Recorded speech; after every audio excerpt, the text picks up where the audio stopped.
I'm like, damn, 50 years, 60? It's crazy. You think every day was a good day? Hell, 25 cents get you a pitcher of beer. damn. I used to smoke weed. I used to smoke a lot of weed. A lot. A lot of weed. A lot of weed. So like I say, change is the only constant in the universe. Mm-hmm. People can change, Right. but I will still remember that. So that's why those impressions are important. Right. You know. Exactly. It's, So. it's like it takes time, and it takes a lot for somebody to change, especially somebody growing his head. It has to take. It's funny you say that because I feel like in order for people to change, there has to be that moment. Mm-hmm. Not an aha moment, but that moment has to be bigger than the habit or the what it is that person has. Right. For example, when I got out the Army 20 years ago, Mm-hmm. it was the first time I actually was living on my own, had to pay rent. Because, in the military, you ain't got to pay nothing. You just get up, go to work, and they say, here's room and board. I used to smoke weed. I used to smoke a lot of weed. A lot. A lot of weed. A lot of weed. To the point to where the young lady who I was getting my weed from was like, you buying me out. Damn. She took me to who she was getting it from. Mm-hmm. But then I woke up one day, I was like, damn, I'm hungry. I had a gallon jug of water and a half bowl of ramen noodles in my refrigerator. Mm-hmm. And we're a week from payday. And I'm broke. Damn. I didn't like that feeling. Right. That was that moment I had to change. I can still smoke all this weed, Mm-hmm. but I'm going to lose about 40 pounds a month. Right. Because I ain't going to be able to eat. Right. I love to eat. I can put that to the side. Let me go to work, better manage my money. Right. Something got to change. Something's got to change. Especially because I can only imagine. I'm sure you had goals. You know where you wanted to be. You like, this ain't it. This ain't. Coming out, I remember out of high school when I went to and I always say this, the first time I went to college like 4 times. Oh, really? 4 different times. Wow. The first time right out of high school, I partied 8 days and 9 nights out the week. Damn. How was I able to squeeze in an extra day and night? 2 nights? I don't know, but I did it. Damn. To give you an idea, it was a little small town in Illinois. Mm-hmm. Wednesday night was, I think it was quarter pitcher beer nights. Quarter pitcher beer nights. What is that? 25 cents get you a pitcher of beer. Damn. 20. Man, I see why you was partying like. So then, but then when I went to college, I said I wanted to be an electrical engineer. Mm-hmm. I just pulled that out the sky. The council was like, what do you want to do? I was like, electrical engineer. Mm-hmm. Me and school didn't work out well. Mm-hmm. After that, I went to the military. While in the military, I went to college for the second time. A little bit more discipline, but not as disciplined as I needed to be, because the military is a great place. Mm-hmm. Like I said, free room and board. All you got to do is get up and go to work and go home. That's pretty much it. It's like a job. Wasn't as disciplined as I needed to be. Got out, fast forward, got out the Army, went to college the third time. Damn. The incentive now, though, was I got to go to college for free. Mm-hmm. And they paid me, this was roughly 20 years ago, they paid me like $1,500, $2,000 a month, bought all my books, all my supplies down to pencils, pen, and paper, paper clips even. Gave me a free computer. So now I had no excuse not to go. Right. So what was you going for that third time? Okay. First time I went, I was doing electrical engineering. Mm-hmm. Didn't work out. Second time, major undecided. Okay. So I was just going to college. The third time, it was funny because I sat down with my VA counselor and she said, well, I'm going to tell you right now, everybody wants to do computer science, but computers change and blah, blah, blah, blah, blah. Once again, I'm looking in the air like, what I want to do? Criminal justice. So I got my degree in criminal justice. So the third time. Okay. The fourth time has been since I've been working at Ford, going to school here and there with Northwood to get a business administration degree. So business administration. Yeah. So you got your criminal justice. Yeah. And now you that I'm not even using. That you're not even using. Right. And now you getting the business degree. Right. Gotcha. And it's more so a thing of people ask me all the time, why are you not using your criminal justice degree? That was not my intention. because you can become a cop without having a degree. Right. You can work in law enforcement or some capacity as such without the degree. I want the degree so I can say I have the degree. Bragging rights, if you want, just keep it simple. Got you. With the business administration degree, now I just turned 50, 3 months ago. And so I'm looking at what am I going to, I currently have a 5-10 year plan. Between now and the next 5 years, I need to set myself up so that in 10 years, when I'm 60, I don't want to do this anymore. I want to go do something behind a desk. My body's not going to be up to doing all the physical labor. Let me go do the mental labor. Right. And then ease on into retirement or retire part-time and just go get a gig, teaching something or something like that in that capacity, or being like a consultant or something, but where it's less stress on my body and it's more mental. Right. But you always got to have a plan.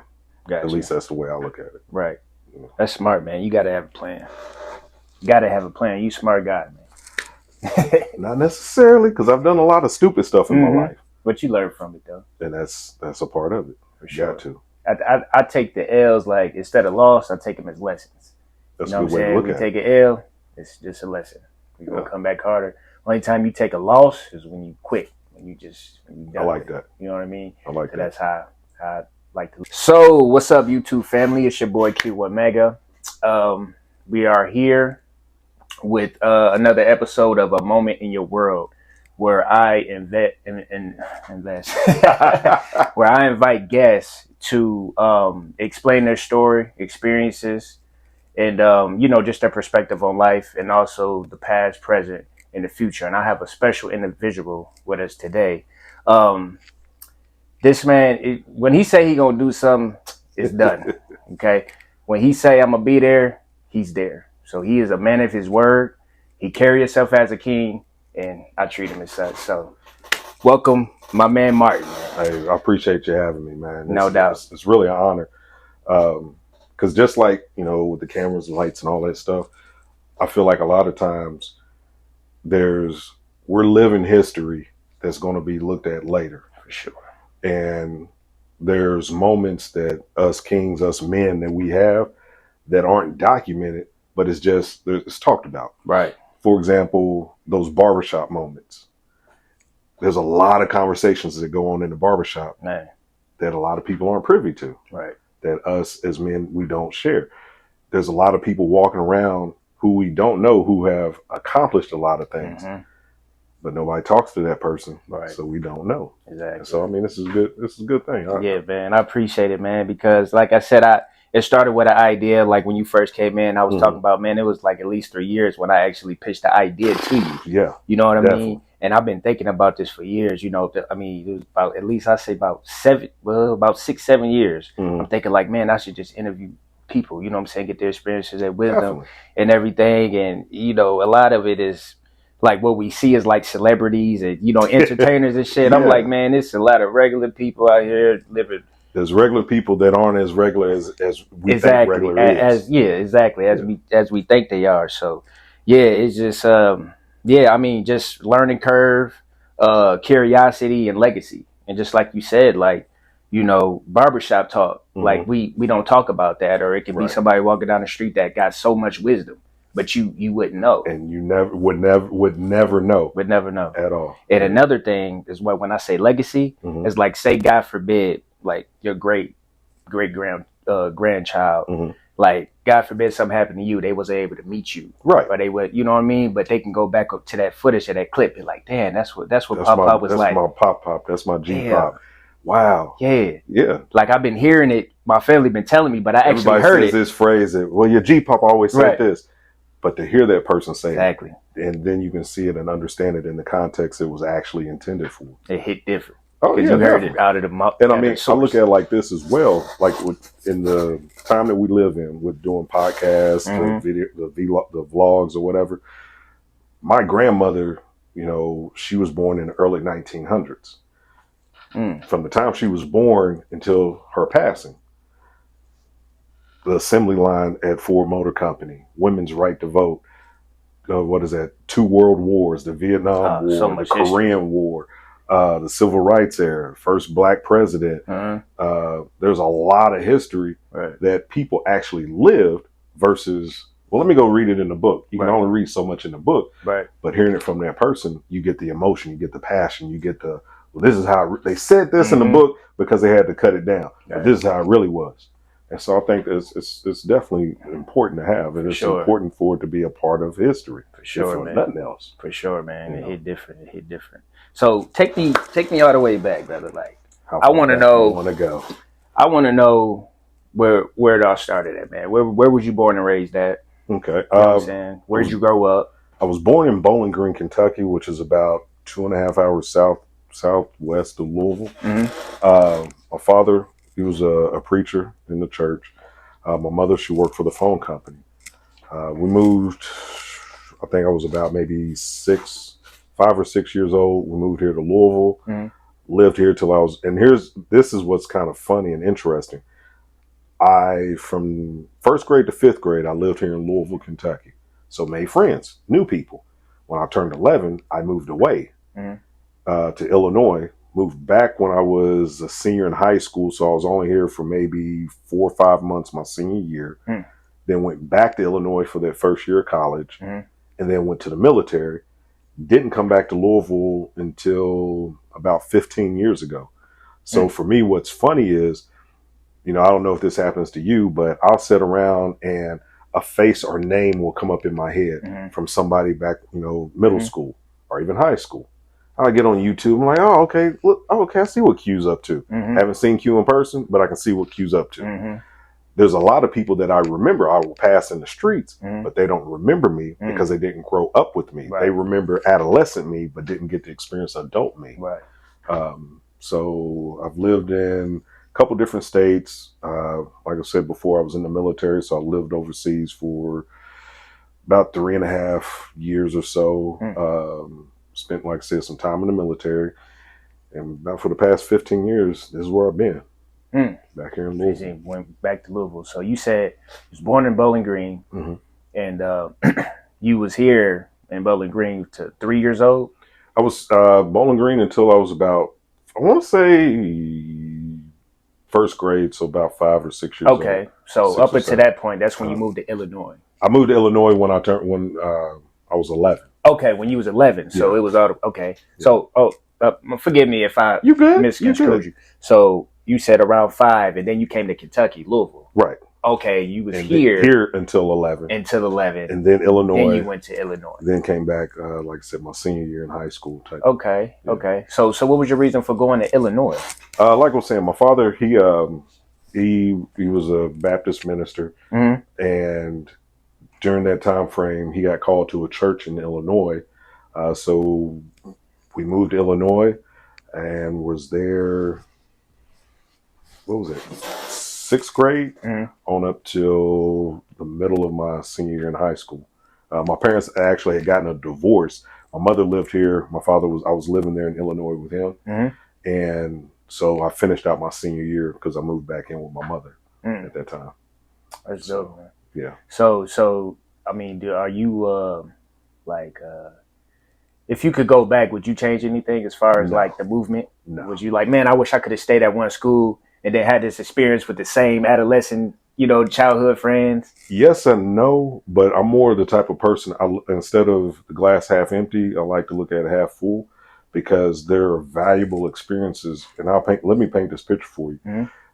Illinois, where I lived at in Illinois, the best way that I can explain it is, it's like during the civil rights era, the bus stopped in Southern Illinois. Everybody got off, got something to eat, hung around. Well, they started enjoying themselves. Some people got back on the bus, and the bus kept going, but a lot of those people stayed there. It was nothing to say. There was a lot of pro-Black influences in Southern Illinois that I had around me. For example, one of my friends I went to school with, his mother, there were several women in my father's church who were going back to college to get their PhDs. Not to finish college, but to get their PhDs. Gotcha. Education was pushed. Education was very important. Greek life, fraternities and sororities, not that it was pushed, but it was presented to you. you saw it a lot. You saw black excellence. It was, this is, you're bigger than just the 36 inches of personal space around you. There's more out here in this world. And for those experiences, I wouldn't change it for nothing in the world, because a lot of those experiences, a lot of those people, I took a lot of those things from them, and it made me who I am today. That made me who I was when I joined the military, or that made me who I was when I came back to Louisville, because I saw things in a different perspective, as well as when I went to the military, as well as now. One of the things I try to preach to my kids is education. College isn't for everybody. Right. So how about this? Instead of just education, why not the military? Why not, you got an option. Military, school, or go get a job. Job doesn't mean McDonald's, although that is a job. Job meaning career, something you can do for 20 or 30 years and retire from. Right. So that you're not spinning your wheels, for 40 or 50 years. Right. So, I guess the simple answer is no, I wouldn't. I missed out on a lot of things personally with people, but I also gained a lot more from the people that I was around. Got you. Yeah, that's dope, man. I could tell, like, I like the way you carry yourself. And when you say, like, you spent time with mom and you had dad, because, a lot of us grew up, we didn't have that, dad. So we had to find somebody that was closer to a father figure. Right. You know what I'm saying? Like, mine was my big brother. Okay. I was the side baby. So my, you know what I'm saying? So my older brother was like a father figure, but he still wasn't the father because he wasn't in the household. You know what I mean? Right. So I felt like I was the only child sometimes. So that was dope. So that's dope. So as far as like, okay, was you like an A and B student, or was you like an average in high school? Here's the thing. Because I just had this conversation with my wife's oldest daughter. 1st to 5th grade, school was easy. School was easy to the point to where it was boring to me because I felt like I wasn't being challenged. You was advanced.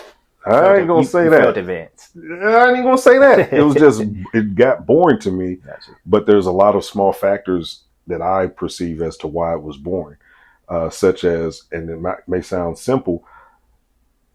Yes, I wear glasses, but I wasn't wearing my glasses in school. So depending on where I got sat in the classroom, everything looked like just jibber jabber on the board to me. So I was bored. I can't read the stuff. I can read what's in the book, but I can't read what's on that board. So I would act out per se. But school still came easy. Then I realized that as far as going to school, I just have to do what I need to do to get by. Right. As long as I get a certificate or a diploma, nobody really cares. Right. You're still going to get the job. You can work next to somebody who has a PhD, who was who graduated magna cum laude. They don't care. Did you graduate? Right. Now, did you get that diploma? Right.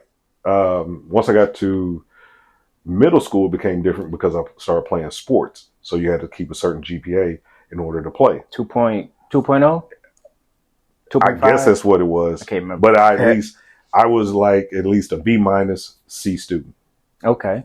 Just so I could play basketball, just so I could play football.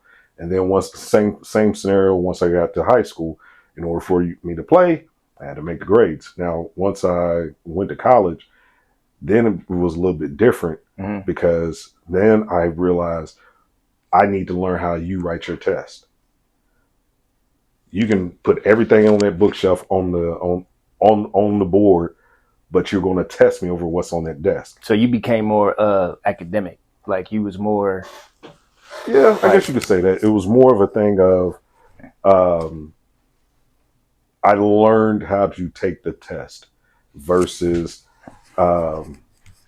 oh my gosh, I got this test. What is he or she going to ask me on that test? And then it just became easy.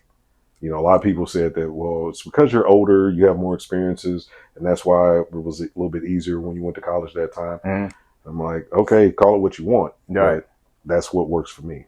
So when it comes to like taking tests and everything, do you agree with the fact that it's like, okay, say like you got a big test coming up Friday, and you got, say, 3 weeks to study everything. So you studying hard, right, out of a particular study sheet or a book or whatever, and you ace the test. So how, like, what's the percentage of the shit that you studied you gonna remember? You know what I'm saying? Sometime afterward, because it's like I feel like they just test to see if you able to Regurgitate the information. the information. The way I take tests is just like this. I study for whatever the time frame is. Mm-hmm. I take the test.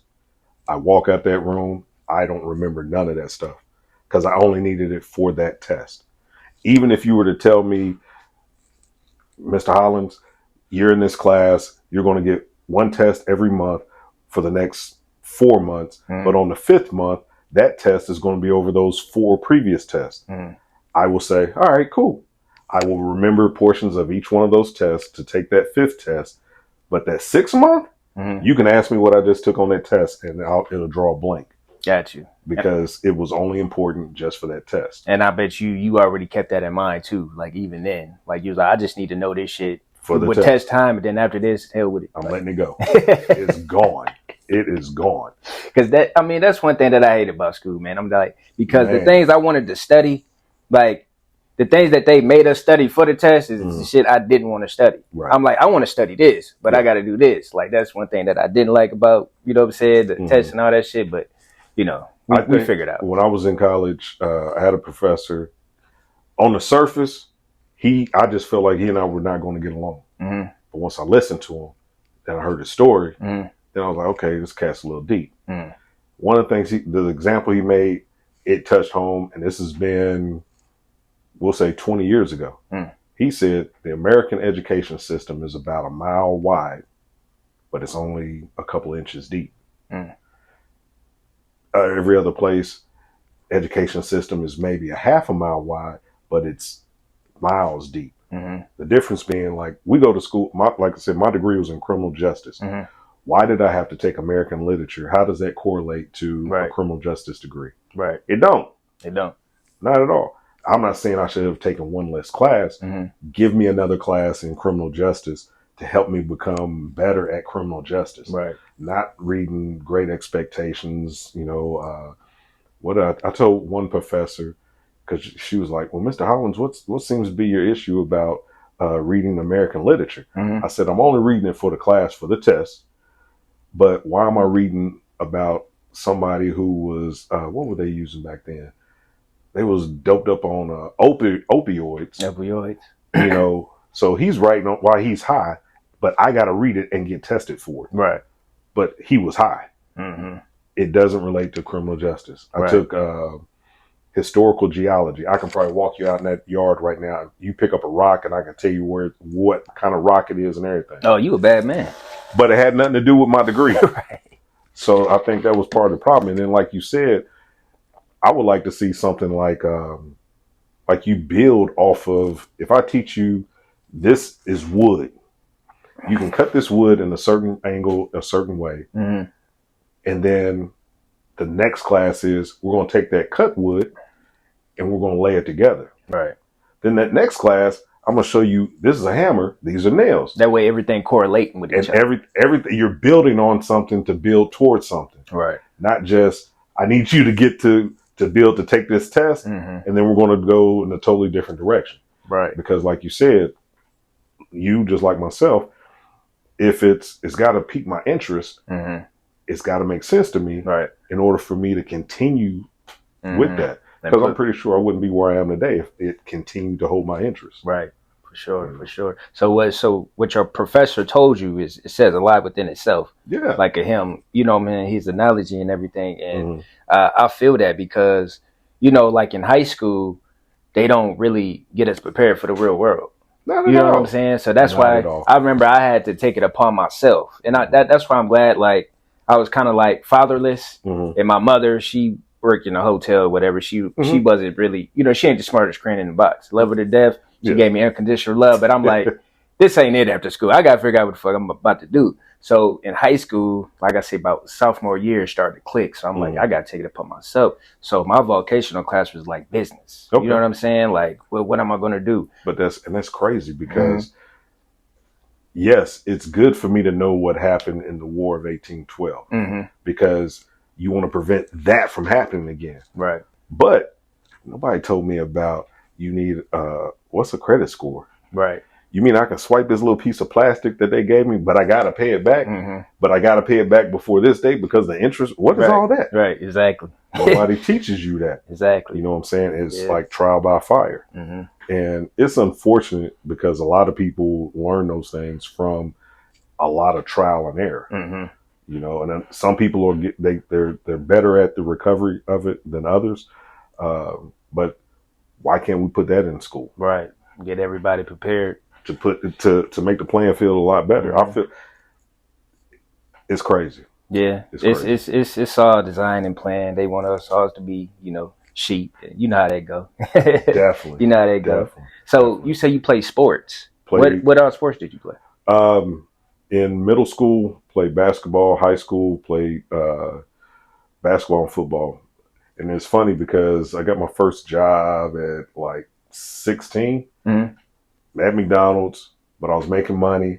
Sports went by the wayside. That sound like me, man.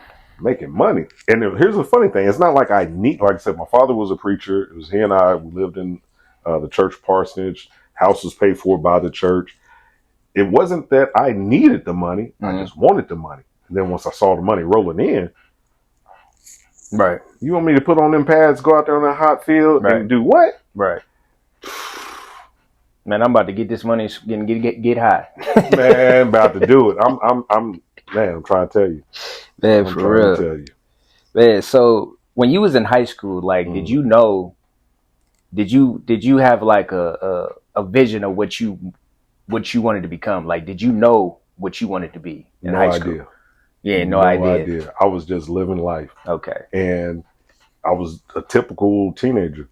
You know, most kids, most people don't look past the end of today. Right. Let alone the fact that today is the end of the week and what's coming up next week. Right. That's why I appreciate a lot of the values that I got when I joined the military, because in the military, every Monday they would have a training meeting. What's going on this week? What's going on this month? What's going on 6 months from now?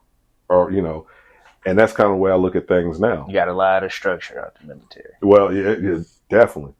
And for me, it makes things a lot easier. Right. Because I'm able to, okay, yes, today I've got these 3 things I need to do. Okay, I need to plan accordingly to make this, to get that, to do this, to get back home, to be able to watch the football game. Right. But next week, I got doctor's appointments, kids got after practices, one's got to go to, so in my mind, I've got a plan for that versus waking up one morning like, what am I going to do? Oh man, I'm running late. Right. I don't like that feeling. Right. I know what you mean. Yeah. So like in high school, like junior and senior year, they give us like a choice on vocational classes. Like you want to do business, you want to do art, you want to do, you know what I mean? Like what was your choice? Well, here's the funny thing. When I moved back here, was October of my senior year in high school.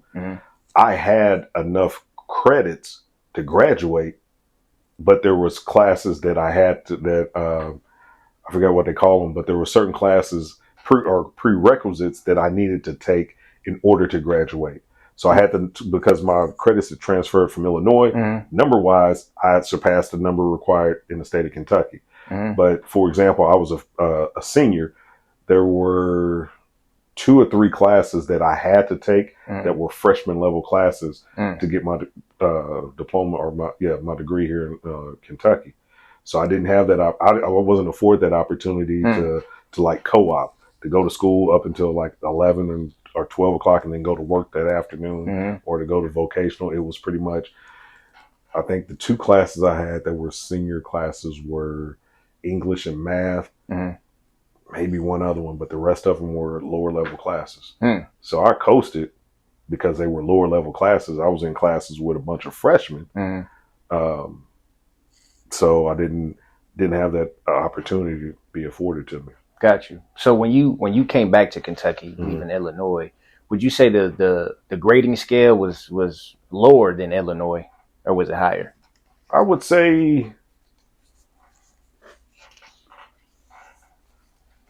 I don't want to say higher as if it's a night and day difference, but there was definitely a difference as far as the requirements for graduation in Illinois versus here in Kentucky. Because, like, for example, in Ohio grading scale, in order to have what is it, an A? In order to have an A, you got to have a 92.5. Well, see, that's how when I first lived before I moved away from Louisville, I was in a what's called a traditional school where that was the grading scale. 92 to 100 was an A. What is that, like an 84 to 91 was a B. It wasn't the 10-point grading system. But when I moved to Illinois, it was a 10-point grading system, but a lot of the requirements for the classes were probably a little bit harder there than it was here. Okay, so that was like varied. Yeah.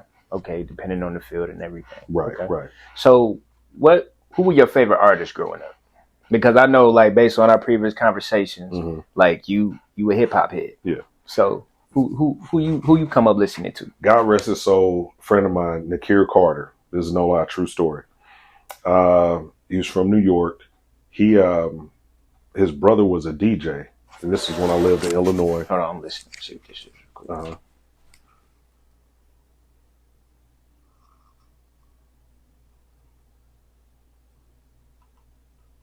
It says it's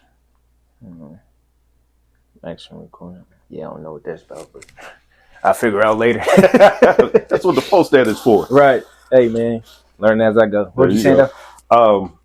My friend Nakir Carter, his brother was a DJ, and I'd go over to his house, and his brother had these crates of records of vinyl. Okay. Hold on, damn, my bad, man. No, you good? Should they stop again? What? Should they both stop?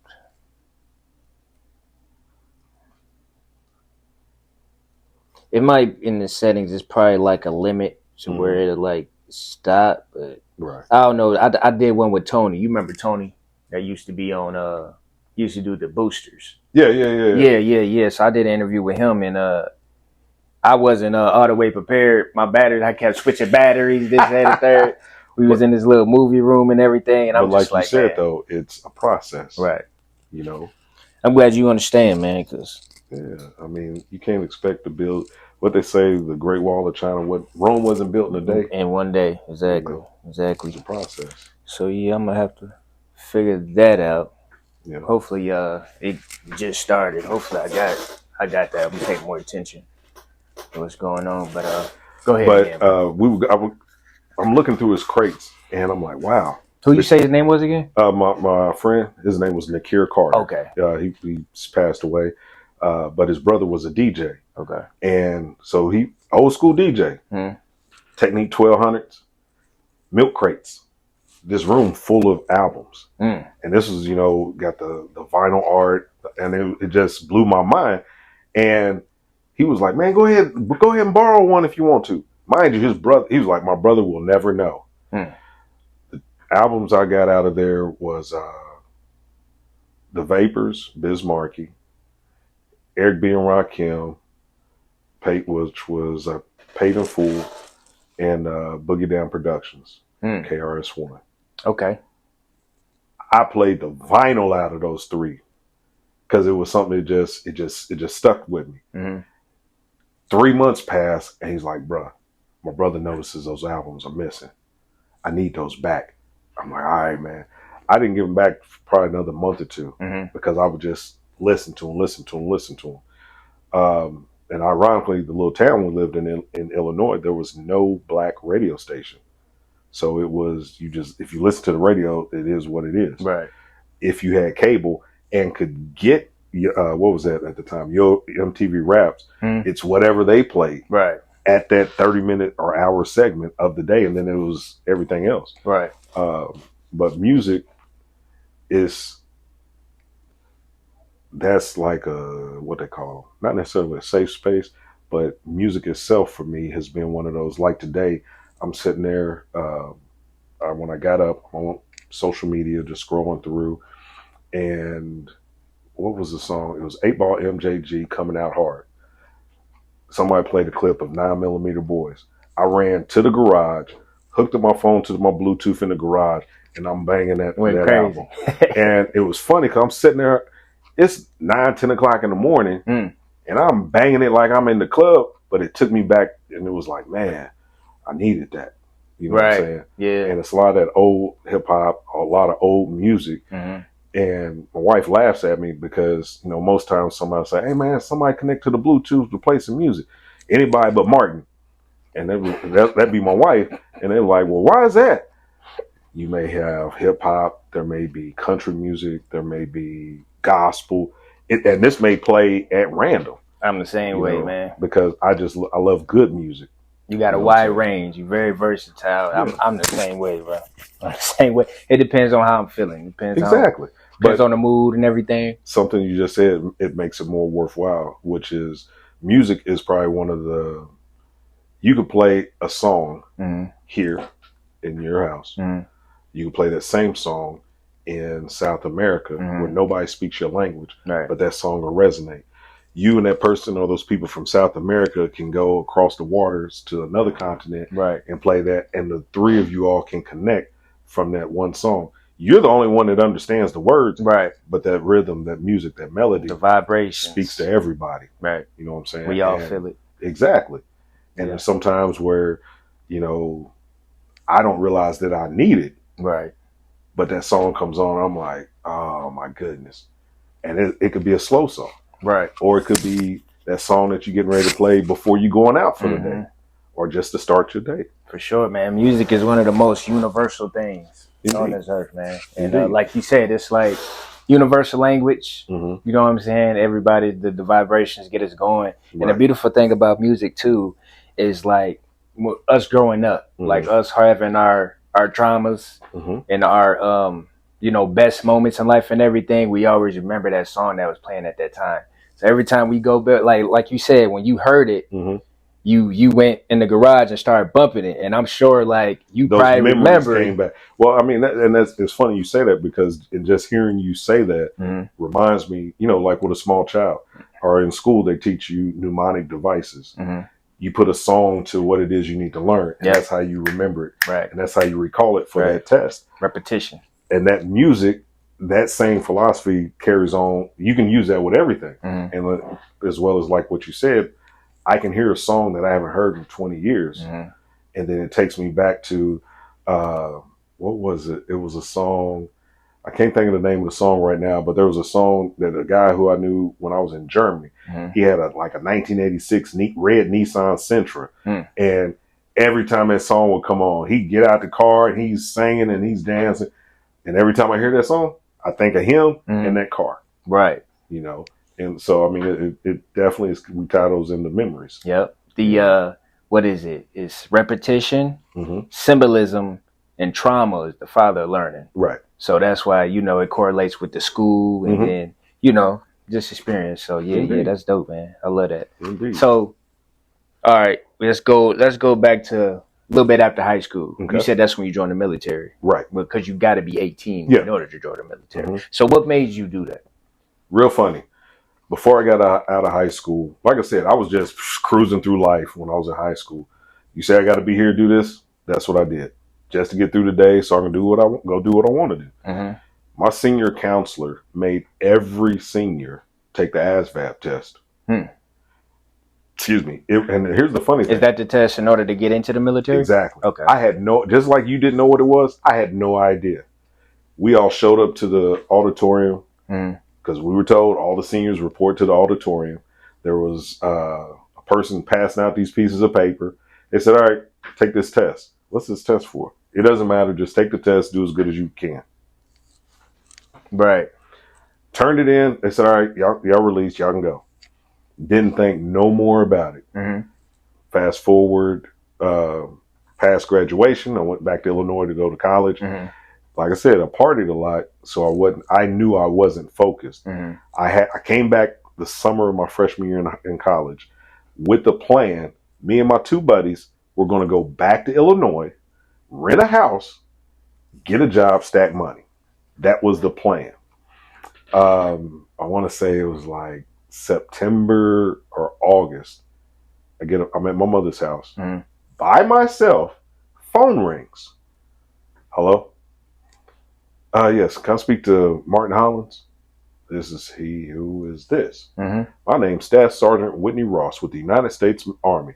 I'd like to talk to you, what do you say, about my test scores. Mm. Your test scores are getting ready to expire in a month or two because they're only good for a year. Mm. And he wanted to talk to me about it. He caught me at a point where I didn't even have a response to say no to. Mm. I was like, well, I hear what you got to say. Right. Can't make you no promises. He came by, picked me up, showed me a few things, went over, he did his whole little spiel or whatever. Mm-hmm. And I was like, once again, I'm looking for a reason to say no. I couldn't come up with one. All right, man, where I sign? All right, I'll pick you up, take you down to the MEP station, the in-processing station. They do the physical. Once you pass all that, you'll be able to select a job, and then you'll get a school date. Mm-hmm. Did that, came home, was like, I'm going to the Army. Man, you ain't going to no Army. Yes, I am. Who you said that to? My parents. Oh. They was like, what? I'm like, yeah, I leave in October. And then after that, went to basic training at Fort Knox and did that until, let's see, from October to February, and wound up going to Germany for like 3.5 years before I came back. Mm. Yeah, 19 years old, another country. Wow. So you were 19, you went to the Army, Mm-hmm. and you was in the Army for 3 years. 8 years. 8 years? Yeah. Okay. I did 3.5 years in Germany, and then the rest I did here at Fort Knox, Kentucky. Fort Knox, Kentucky. Yeah. Okay. That's dope, man. So you've been in there for 8 years. So, so you didn't, would you consider yourself did you travel a lot? When I was in Germany, I traveled around to a lot of different places in the country itself of Germany, but not looking back on it, not like I would have wanted to. Mm-hmm. It was just to show you cultural differences when I was in Germany. Now, in the Army, day starts at 6. If you're lucky, it's over at 5. Day got over 5 o'clock. I'm like, wow, I want to go off post to go see these little towns or whatever. Catch a cab, go downtown. Everything. Now, it was a little small town. It was basically like a little neighborhood, we'll say. Mm-hmm. Everything was closed. I'm like, man, what the heck's going on? Well, come to find out, 5 o'clock, everything's closed. What? 5 o'clock? 5 o'clock. They shutting it down? Shutting it down. Damn. Only thing that was open was the gas station. Wow. So then I'm thinking, all right, cool. Well, we'll get up and go to a major city on a Saturday, spend the whole day up there. Everything closes at 12. Damn. Yeah, they about that. You gonna get your rest and relaxation. Wow. You gonna get that. That was a cultural difference. We'll go to the clubs.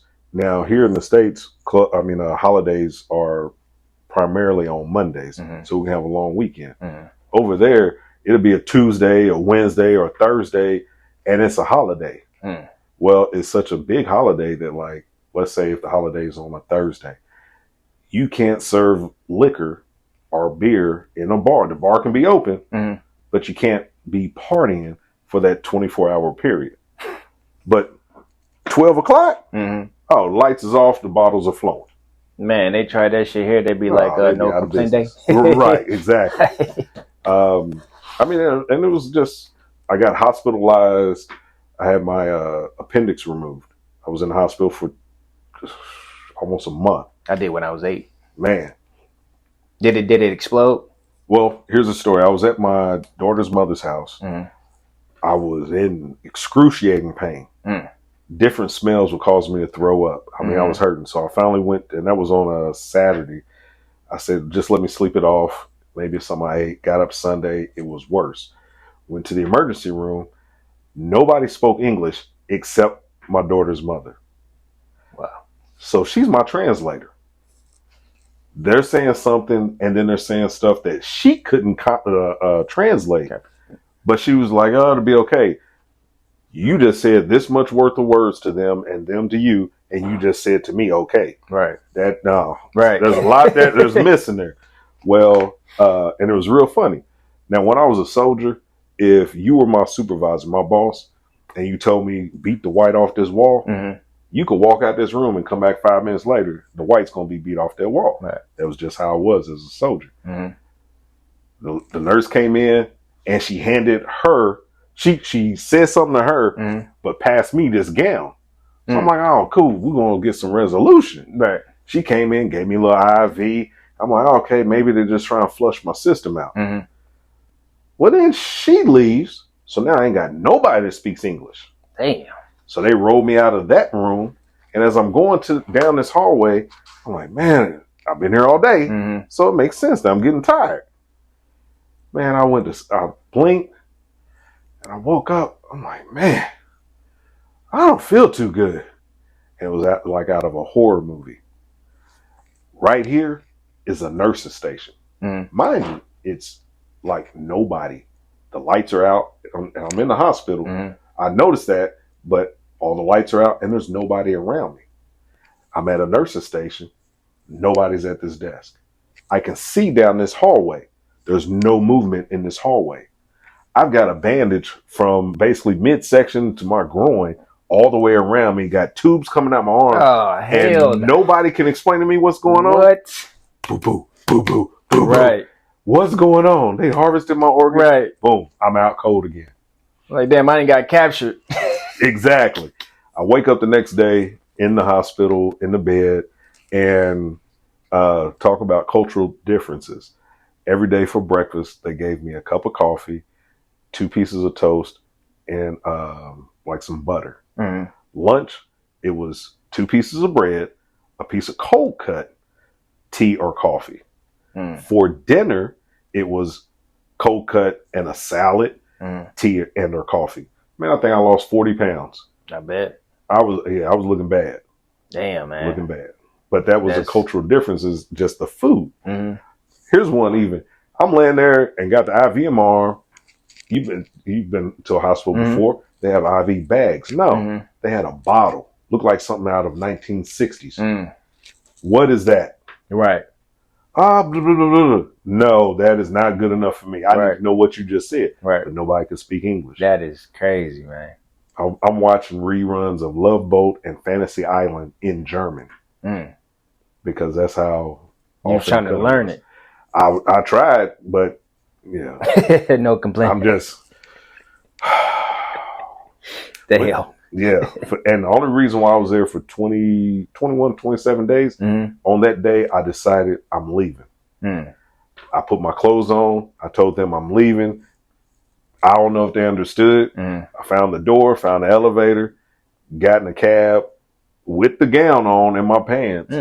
Got in the cab, went to a bus stop, got on the bus, went to the subway station. From the subway station, got to the train depot, rode the train for an hour, then to where I was stationed at.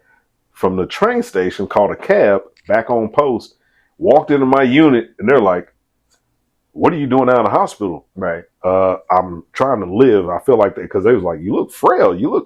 They ain't been feeding me." Right. I still had a bandage on. I still had, I forgot what they call it, but at the top and the bottom of the incision, they left it open. Oh shit! So every day I had they said I didn't have to go back to the hospital, but every day they would change my bandage because they left it open so that all the infection could drain out. So yes, I'm sitting there every day, just like I'm talking to you, talking to the doctors. They changed my bandage. Like, wow, that's what my intestines look like. Damn. Yeah. I bet it stank too. You remember smelling it? True story. So it was a midsection incision. It's the first time I had that surgery. It was about maybe 7 or 8 inches long.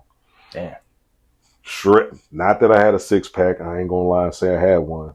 It was maybe like 4 1/4. But I had no stomach muscles after the surgery. So at night when I would go to sleep in the hospital, I had a little small pillow and I would use it to prop and hold my stomach up. I can remember laying there in that bed and I'm like, man, I don't feel too good. I feel queasy. Maybe I just need to rotate. So as I rolled to the other side, first I smelled a smell. I'm like, did I just shit myself? Right. But then I felt something warm on my arm. And what it was, the infection was actually pushing itself out of my body. And it was foul. It was foul. Damn. Yeah. That's crazy. Man, that sounds like a movie scene right there, bro. I tell people all the time, there's a lot of stuff I will take to my grave. But moments like this, if you ever sat down with somebody, people you see, you will never know what that story is to get them to where they are now, Right. unless you sit down and talk to them. Mm-hmm. You know what we doing now? Yeah, that is boy, crazy. the stories, yeah, man. This movie scene, man. I want to get into film and shit too, man. I'm gonna keep you in mind, man. It's like, you know, say get something together, cause that like you painted a nice picture, like with that, and cause I just imagine like when you say you just woke up, you got all the, you know what I'm saying, the shit in your veins and shit. And you just like, hear, man, beep, yeah, everybody gone.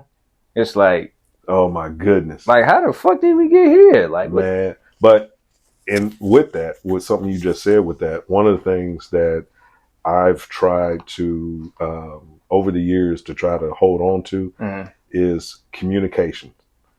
Do you know that is probably one of the hardest skills for people to learn? Right.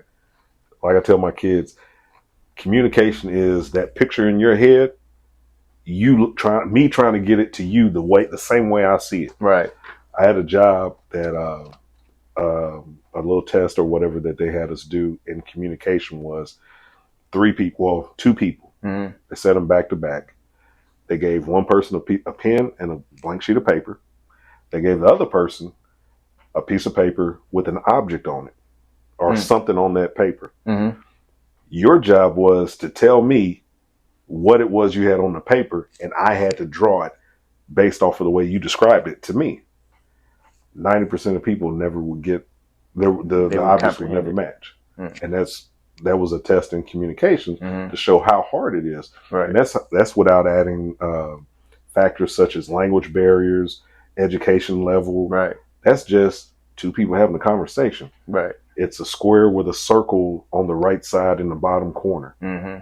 But do you know how hard that is to get somebody to draw that, and you can't say a square and a circle? Right. Trying to explain it and everything. Yeah, communication is so key. That's why we, you know, us communicating, getting to know each other languages is how like different countries come together and we start to trade and everything. Is it true when they say, because this is just based off what I heard, that when the kids is younger, like the toddler age, well, not a little bit after toddler age, the adolescent age, or no, probably before that. What's the infant, the baby, the infant, then toddler, then like like in like starting at toddler age, it's easier for them to comprehend like different languages. I heard that's the best time to try to teach them. Yeah, because they're like sponges, right? You know, kids are amazing. Yeah, they're resilient. And they're not as fragile as people think they are, but they are definitely sponges. Right. Monkey see, monkey do. Man, imitate everything. Man, that part. I be seeing videos and vines. Well, they don't call them vines. Yeah. You know how they just be acting so grown and shit. And it's hilarious. It's funny because it's like what you know about some stuff is funny. Right. Some stuff is it's like you need to have your ass beat for that. Right. The parent does for allowing the kid to see that. Exactly. Because kids are only imitating life, but imitating what they see. So you know when you see that, you like, yeah, your mom's something else.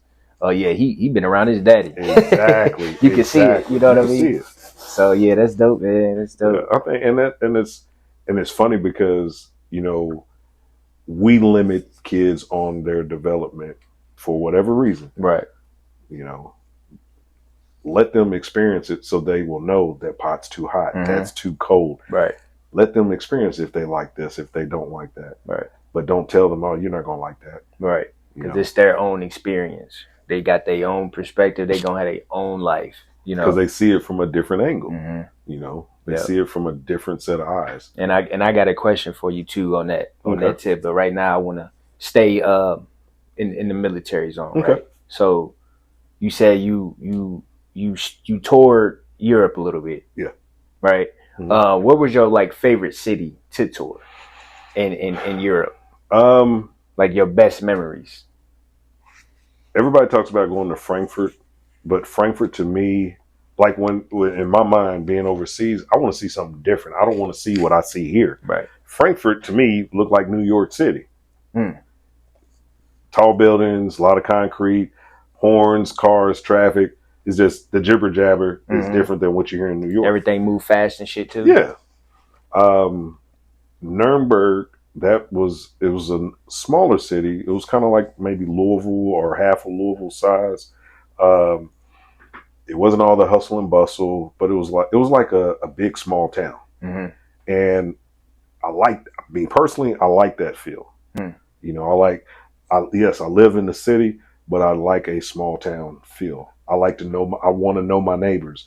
I want to know the community that I'm in. Right. And that's kind of how it made me feel. Plus the food was good too. So when it's smaller, it's easier to like, you know what I yeah. mean? Yeah, I feel you on that. Yeah. I feel you. I know back to you know, when we talk about communication and learning different languages, a couple years ago for my birthday, I went down to Miami. Okay. And the Spanish people took it over. They just took it over. It's like to the point where it's like the next time I go, I got to learn some damn Spanish. Well, that's how it is when I lived in Texas. You can't get a job at McDonald's because all the Hispanics are working there. And everything is in Spanish. Mm-hmm. Yeah, it says English, but they ain't speaking that. That's there for your benefit because everybody around you speaking Spanish. Right. You know. That's crazy, man. Yeah, that's when I came back, I said, man, I got to step my game up. I forgot to mention that too. Yeah. Right. So how was your experience like all in all in general in the military? I wouldn't trade it for nothing in the world.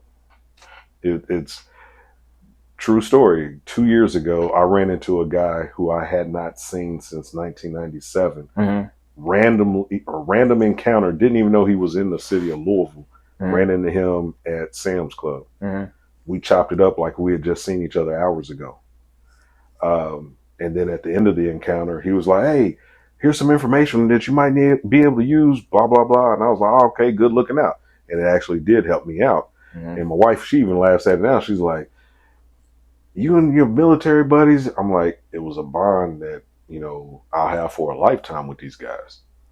You know, we've lived together, slept together, walked through mud together. Right. You know, you don't just turn it on and turn it off. It's literally like a tribe, like a bond. That was only 8 years of my life, mm-hmm. but those experiences have lasted me a lifetime since.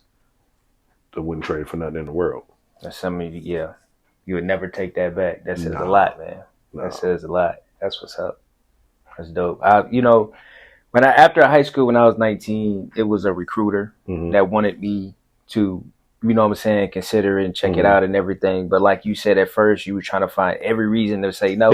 Right. And I found my reason. Yeah. You know, I was just like, I'm thinking of war and shit. But he's like, no, you know, you go to college and everything's paid for, this, that, and thirdly, your life.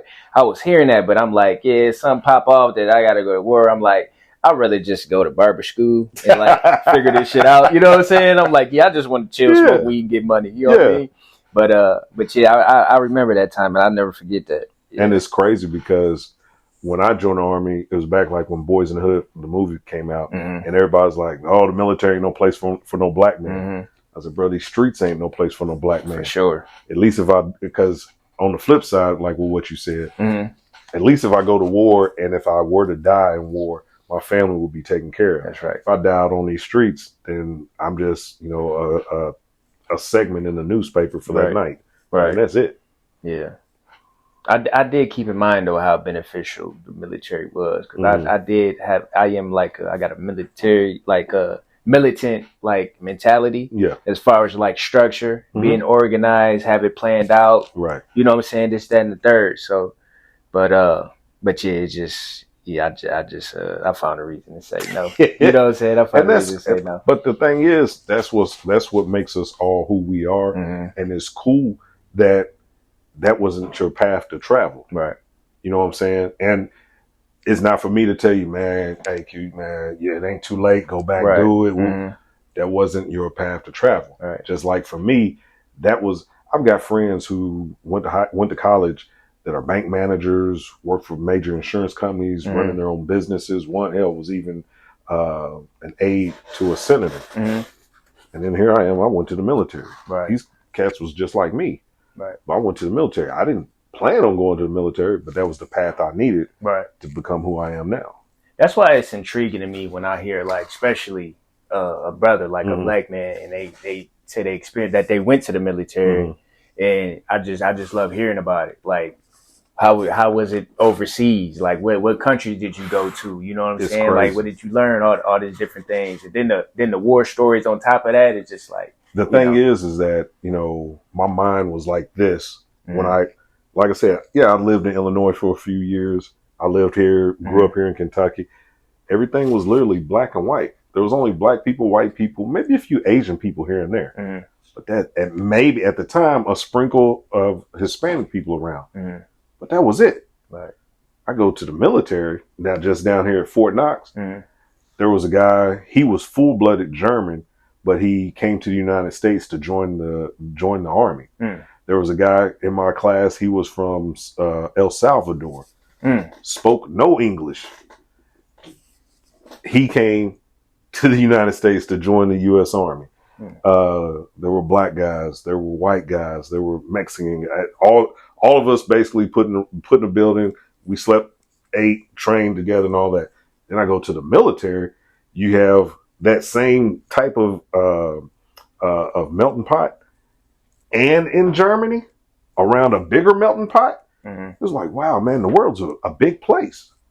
Yeah, it's huge, and that brings y'all bond even closer, because it's like it don't matter if you yellow, orange, goddamn purple. Man, it's I'm trying to tell you, we brothers. Yeah. We in this together. And that's why I say those experiences and life lessons, I wouldn't change those for nothing in the world.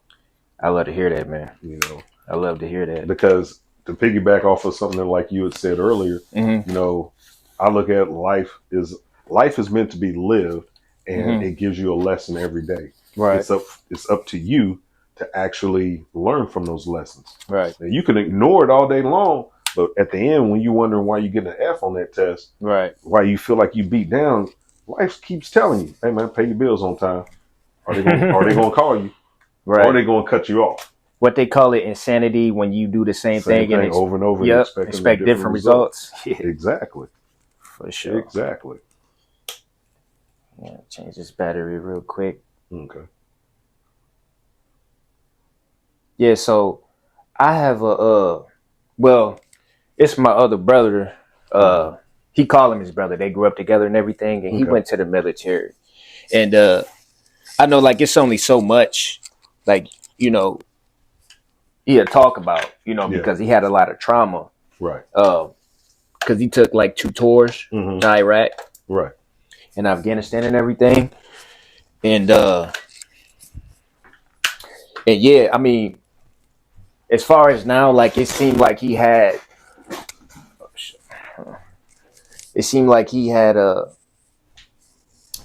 a decent enough healing, mm-hmm. you know what I'm saying, from his trauma, because he looks pretty successful now. You're right. You know, it seemed level-headed. Mm-hmm. Like, he even got something going like this. Like, he got his own podcast or whatever. He like talk about sports and everything. But because of that trauma, how it's so deep-rooted into mm-hmm. our subconscious, my brother would say sometimes when he would watch anime, mm-hmm. that the trauma starts coming back up, because when he was overseas, he used to watch anime a lot. Okay, with his homeboys and stuff. That relationship. Yeah, right. How it's connected. So mm-hmm. a lot of his comrades that he used to watch anime with and everything, he didn't see them blowed up, got shot, you know, this, that, and the third. While he was helpless, he blew his leg out, mm-hmm. you know what I'm saying? And it was a particular situation that happened like that. And my brother would just, like, you know, he'd just be chilling, sitting there watching the damn anime, Dragon Ball Z or something, and then he'd just come out of nowhere, start cussing all loud, just wilding out, and start bawling, crying and shit. And he was like scared the fuck out of his brother, because he's like, damn, what the fuck wrong with this nigga? You know what I mean? Like, what is wrong with him? But then that's when he explained to him, like you don't understand. So mm-hmm. he just like, and he's real, like, laid back and cool too. Mm-hmm. Like he's actually goofy. Like, he's real funny and shit, but like, just to see that out of character, mm-hmm. it's like, damn, this shit go deep. Well, look at it like this, and just follow me or hear me out through this whole, what I'm about to say to you. Mm-hmm. Never say never. Never say there's nothing that you would ever not do. Got you. Anybody can be taught, trained, or forced to do anything. Although there are certain things that I feel like you should not have to experience mm-hmm. once nor multiple times, because everybody's mental state isn't on the same level. Right. You know, you handle trauma differently than I handle trauma. Mm-hmm. I handle, you know, vice versa. Yes, there are times in the military that people go to war mm-hmm. and war, or even just being deployed. You Mhm. see things that aren't socially acceptable. You see things that are not the norm, Right. that, people weren't meant to see, Right. or to experience, or let alone to experience on a day to day Right. in and out. Right. Um, yeah, and it's like I said earlier, for those 8 years I was in the military, Mhm. those 8 years have impacted my life, and it's been 20 plus years since I've been out of the military, and I'm 50. Mhm. So the 8 out of, what is that, 42 years? Mhm. But those 8 years have had the greatest impact. So it should, show you not necessarily just the importance, but how deep that Impactful. and impactful that those 8 years were. For sure. And it's unfortunate that anybody had to experience anything like that, but it's Mhm. fortunate enough that he's been able to get it out Right. and able to deal with it better. Mhm. When I was in basic, it was right after the first Gulf War, Mhm. and so one of my drill sergeants brought in pictures from the Gulf War. He was a Gulf War veteran. Mhm. These weren't pictures that were on TV. These were pictures Graphic. that he took, and Mhm. yes, they were graphic. Mhm. And I'll never forget. It was a picture of it was like a burnt out, not a bus, but like, we'll say like a truck of some sort. But it had the charred out remains of the driver and his passenger, and you just saw those charred remains. Damn. And somebody made a joke about it. Instantly, he lost got his triggered. mind. He lost his shit just instantly, and it was like, whoa. Yeah, I understand he was joking, maybe too dark, Mhm. but you just lost your shit, bro. What's going on? You the drill sergeant. Mhm. You supposed to stay cool. Right. But then he explained, hey, that person died for their country. Mhm. They just happened to be on the wrong side of it that day. Right. And that stuck with me Mhm. because it was like, damn, I ain't never think about that. Right. That was somebody who could have been just like me that was, they just wanted the college money. They wanted to better their family, better themselves. Mhm. You just picked the wrong side to join. Right. Got you. You Yeah. So I mean, I got tremendous respect for everybody who joined the military, whether you Yeah. actually went in the field and did it, or And whether you just me likewise, because everybody doesn't get deployed. Mhm. If this is the military, it's That's only the term, deployed. Yeah, it's a small number of people that get deployed, Mhm. but it's even also in that small number, there's a number of people who get constantly redeployed Mhm. because of their jobs. Mhm. And like I said, there's certain things you weren't meant to see. Mhm. If you grew up every day seeing death, murder, Right. crime all the time, It's kind of hard to come back to civilization, like to the Exactly. point where like you like I might as well go back because I don't even know this world no more. But it's important to know like your triggers, Mhm. because just like a mnemonic device, I hear a song. Just because I hear a song doesn't always mean that memory is a good memory that's going to come back. Right. It may trigger something that I've tried to suppress, Mhm. knowingly or unknowingly, Mhm. but I heard that song and it's like, whoa, and now my mood has changed. Right. So And it it goes triggers both ways. some, and it's like you said, something you try to suppress, but really you Mhm. need to face it and figure Exactly. out, like, you know, how to deal with it. know how to deal with Yeah. it. Yeah. So that was my question. So you never got deployed? I got deployed with the United Nations. We went to if you look on the map and you see the island of Greece, Mhm. there's a country just north of that called Macedonia. Okay. So yes, I've been deployed, but it was in a peacekeeping operation. Okay. And for anybody that's a history buff, if you're probably too young to remember this, but Jesse Jackson was sent overseas to rescue 3 soldiers that were captured. I think it was 3 soldiers. Yeah, I don't know nothing about that. Okay. Those 3 soldiers were in the area where I was deployed to. Mhm. And basically what it was, they got lost. They got captured by the enemy. Jesse Jackson went over, did some talking or whatever, and got those soldiers released and brought them back home. Did some politicking. Yeah. Gotcha. But that's actually where I was deployed. Okay. It was all deployments aren't shoot 'em up, bang, bang. That deployment, it was a 6-month deployment, 3 months or 30 days. You were up on top of a mountain observing. You may go on a patrol, you may walk, you may drive, or they may pick you up in a helicopter or whatever. Mhm. Then you come back to that post, At the end of those 30 days, you come out of the mountain, Mm. then it turns into a 9 to 5. It was so chilled and relaxed. After 5 o'clock, you can go downtown, go to a restaurant, go to a bar, go shopping, and just be back whenever, curfew was. So that deployment was just in case some go down.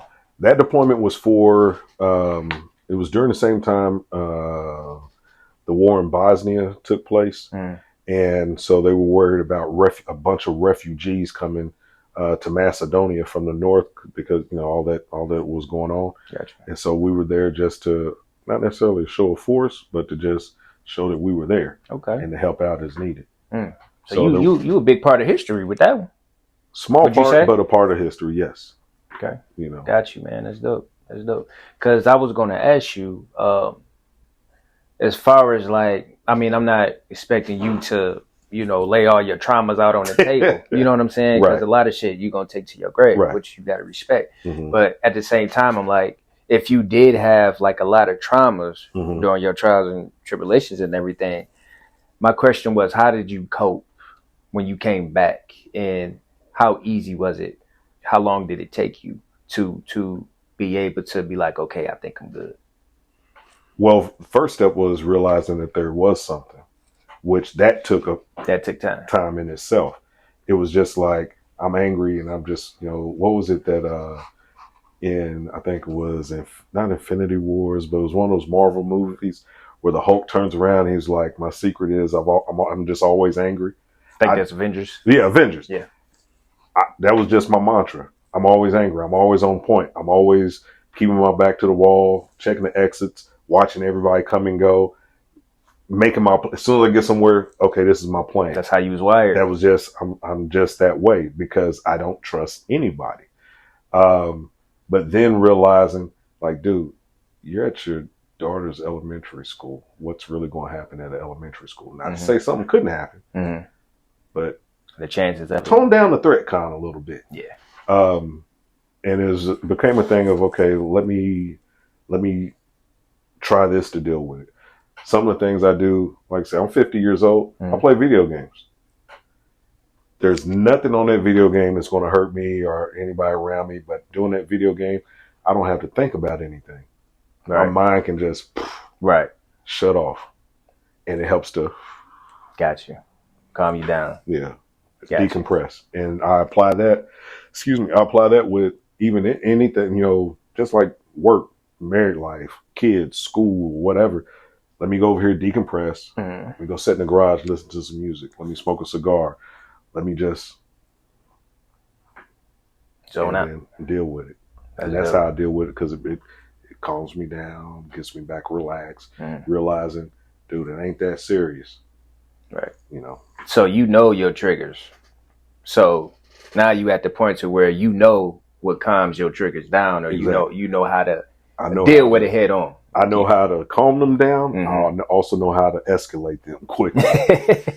Blessing and a curse. They correspond with each other. Exactly. And for me, here's the funny thing, because in dealing with it, I was like, okay, I need to deal with this so I can calm it down. But then a little piece was still saying like, but what if, because there are school shooters. There are those instances, what was it? I want to say a couple of years ago here in Louisville, a guy went in, he tried to go into a church, but the church doors were locked, but he went to a Kroger's and shot people there. Dang. So there are instances where it does happen. So, okay, so I'm not going to give up all of this, but I also need to know how to add the salt to it to get it up to threat con 10 instantly. And so that was that balance. Gotcha. And then that balance actually helped to stay on this side a lot more because I'm not giving up that control. Right. I'm not without, Gotcha. That's well said, brother. Well said. So for those who plan on joining the Army or thinking about joining the Army, what advice would you give them? It's the best thing since sliced bread. Only reason why, well, let me back up. If coming out of high school, you don't have a 4-year scholarship somewhere, man, to hell with trying to get into debt. I listened to a podcast years ago, and the part that stuck with me about that podcast was saying this person was trying to retire but they couldn't draw their retirement check because they still owed student loans. That's crazy. What? Are you serious? That is insane. So it's insane. So how do you combat that? Because credit is all we really got. With going to the military, you can go to the military. You don't have to go active duty. You can go to the reserve and get them to pay for your school. You can go to the military active duty for whatever the minimum is now, 2 or 3 years. That ain't nothing. And you got the lifetime benefits. Bruh. You can go in that 2 to 3 year time period and just show up and go to work while you try to figure out what you want to do or be in life. Go to school while you're there so they're paying for it. Still have them pay for it once you get out. And that could be so far in your past. But here's the thing. The one benefit other than the medical that or the disability benefit I get from the military that has helped me tremendously, you and I are both minorities by the color of our skin. I am a double minority because I am a black man who is a veteran. But I'm also a black man that's a veteran who's a disabled veteran. So I don't know if you're familiar with, I think it's called EEOC, Equal Employment Opportunities or whatever it is. I think I heard of it before. But you know, when you go fill out an application, they say, they ask you your status. Oh, yeah, that's always one of the questions, right? And the reason why is because these companies get credit for the number of minorities that they hire. So they show that they have fair hiring practices, the number of veterans, the number of disabled veterans. And so when I put that on the application, there's not a job I ain't got that I put that on. Gotcha. Not saying that I'm not qualified without it, but in today's atmosphere, it's going to better your chances. Every little bit helps. For sure. You know. Okay. So it's little things like that that I say, if you don't have the money to go to school and you're not about to go work in a factory for 8-10 hours a day, sweating your ass off, you may as well go run around with Uncle Sam for a little bit. See the world for free. Do some things you probably would never do. And learn some skills, man. Learn a skill or two. They're going to teach you. And then decide, you know what, this really ain't that hard. Right. Let me do this a little bit longer. Let me do this a little bit longer. I don't want to do 20, so I'm only going to do 10. But now I'm 28 years old. I've got a degree because for the past 10 years, I've had them pay for my school. Right. So now I'm going to go to school and get my master's or my PhD. So by the time I'm 32, I will have very little or no education debt, but I will have the degree and can go, the sky's the limit. Right. But you got to be focused. You got to be determined. Right. To stay with the plan. I agree with you, man. I ain't even go to the military, but I would say everything that you just said, like you ain't trying to go to school or you ain't got no big plan working in no factory. Why not? Right. Yeah. See the world, learn a skill. You know what I'm saying? It ain't like for the rest of your life. So go right ahead. So yeah, I like that. So so any place that you've never been that you want to go to, where would that be? Like Africa.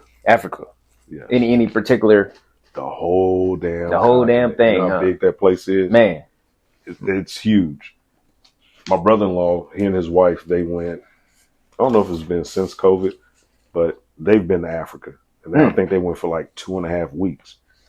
He was like, when they was in the city, this is the part I don't necessarily like, but it was like being in a large city here. It's real Americanized. Okay, right. But then you get out in the country, man, you see Simba, all the African, all the animals, and it's like, bruh, we is on the other side of the fence in the zoo. Right. You know, I love animals, right? But just to see, I want to travel the world. Right. The world is a big place, man. There's a lot more just between your house and mine. Right, man, that damn tree. For sure. That's what's up, man. Africa. Number 2, Australia. Why Australia? Because I like a little bit of danger in my life. And Australia is the outback is a dangerous place. But because it's different. I never hear anybody, I've only met one person who's actually been to Australia. Hold on, Australia is below, right? Yes. That's below us? Okay. Australia, gotcha. And the funny thing is, it was a 17-year, I was flying back from Colorado to Louisville. This 17-year-old kid talked to me as soon as we sat down in the plane until I got my bags and got off the airplane here. He talked to me about his time spent in Australia as an exchange student. He's like, oh my God, I did this, I did that. I was able to see this, eat this, see all his stories. And I was like, dude, shut the hell up. Right. But then out of all that, he said one phrase that stuck with me to this day. Mm-hmm. Whatever you do, as long as it makes a hell of a story, it was definitely worth it. I was like, damn. Now I wish I'd have paid attention to what he was saying for the past hour and a half, because I feel like I missed a good story there. Right. But and other than that, I've never heard I've heard of people going to Hawaii. A friend of mine, he and his wife, they just took a cruise to Alaska. A guy on my line, he went to Belize. My oldest daughter, she's going to Thailand. So it's all these little places that are popular destinations. I ain't hearing nobody say they done been to Australia. Got you.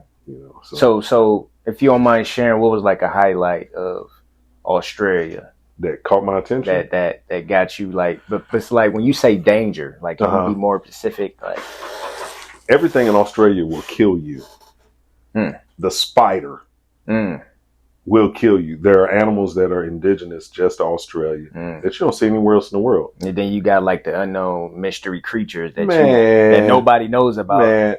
But they wouldn't believe you if you told them. Like, I seen, a goddamn unicorn. Like, me sitting there in a truck, a hotel room, and just happen to look out my window and see a kangaroo jump 60 feet at a time like it's nothing. Like how we look out the window and there's a squirrel. Nah, nigga, there's a kangaroo that just cleared 3 city blocks in 2 seconds. Wow.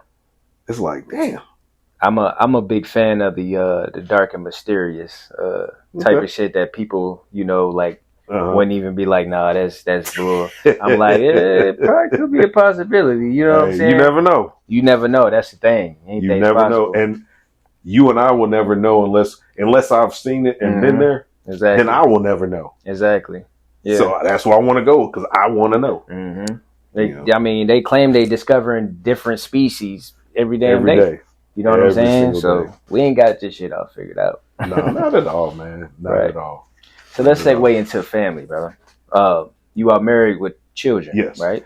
Me and my wife have one daughter. There's 2 kids, and then I also have 3 older kids. Okay, you got 3 older kids. Yeah.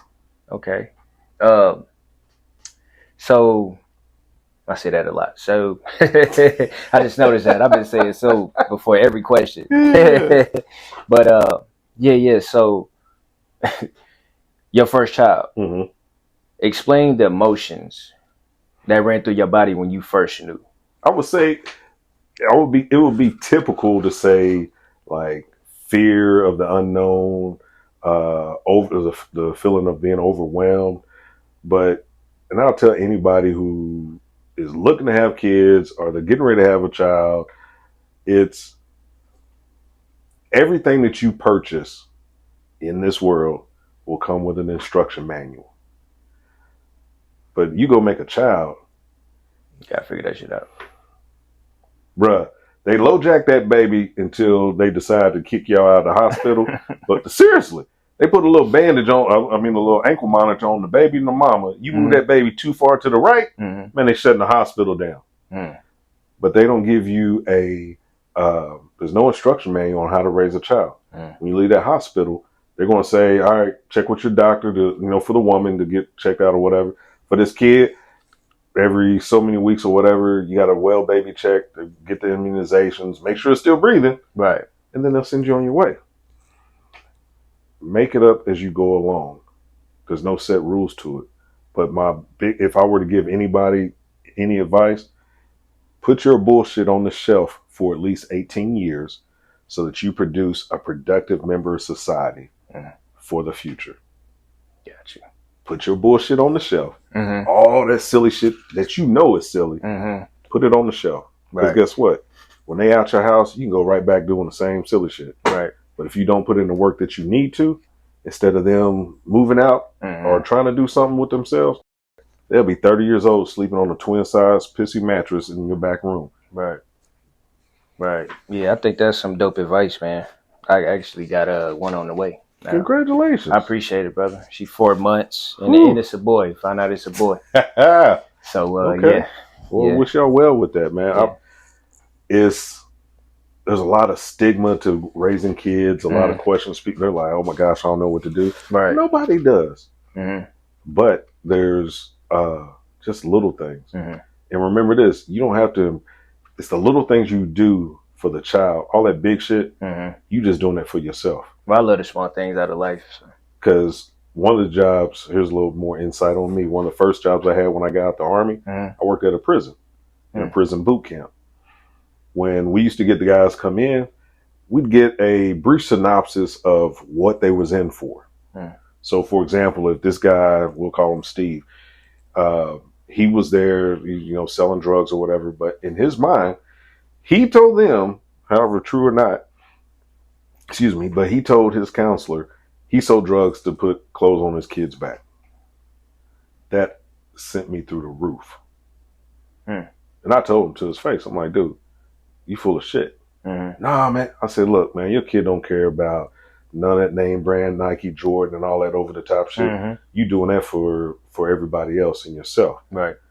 That child just needs 3 hots in a cot. That child just needs your love. Everything else is extra. Right. No. Wait a minute. You got a point there. Right. No, we good. Keep on. Yep. And so that would be my advice. Don't, if you're on social media, blast your baby on social media every day. But don't do it and say, I'm doing this for my child. Nah. Man, you don't get credit for doing the shit you're supposed to do. Right. Exactly. You're supposed to do for your child. Exactly. You're supposed to look like a bum for the child to look good. Right. You're supposed to, as a parent, make them sacrifices. Yeah. So your child can have what you didn't have. Right. You don't get no credit for that. Yeah, that gets me too. They want brownie points for shit they supposed to be doing. Yeah. No.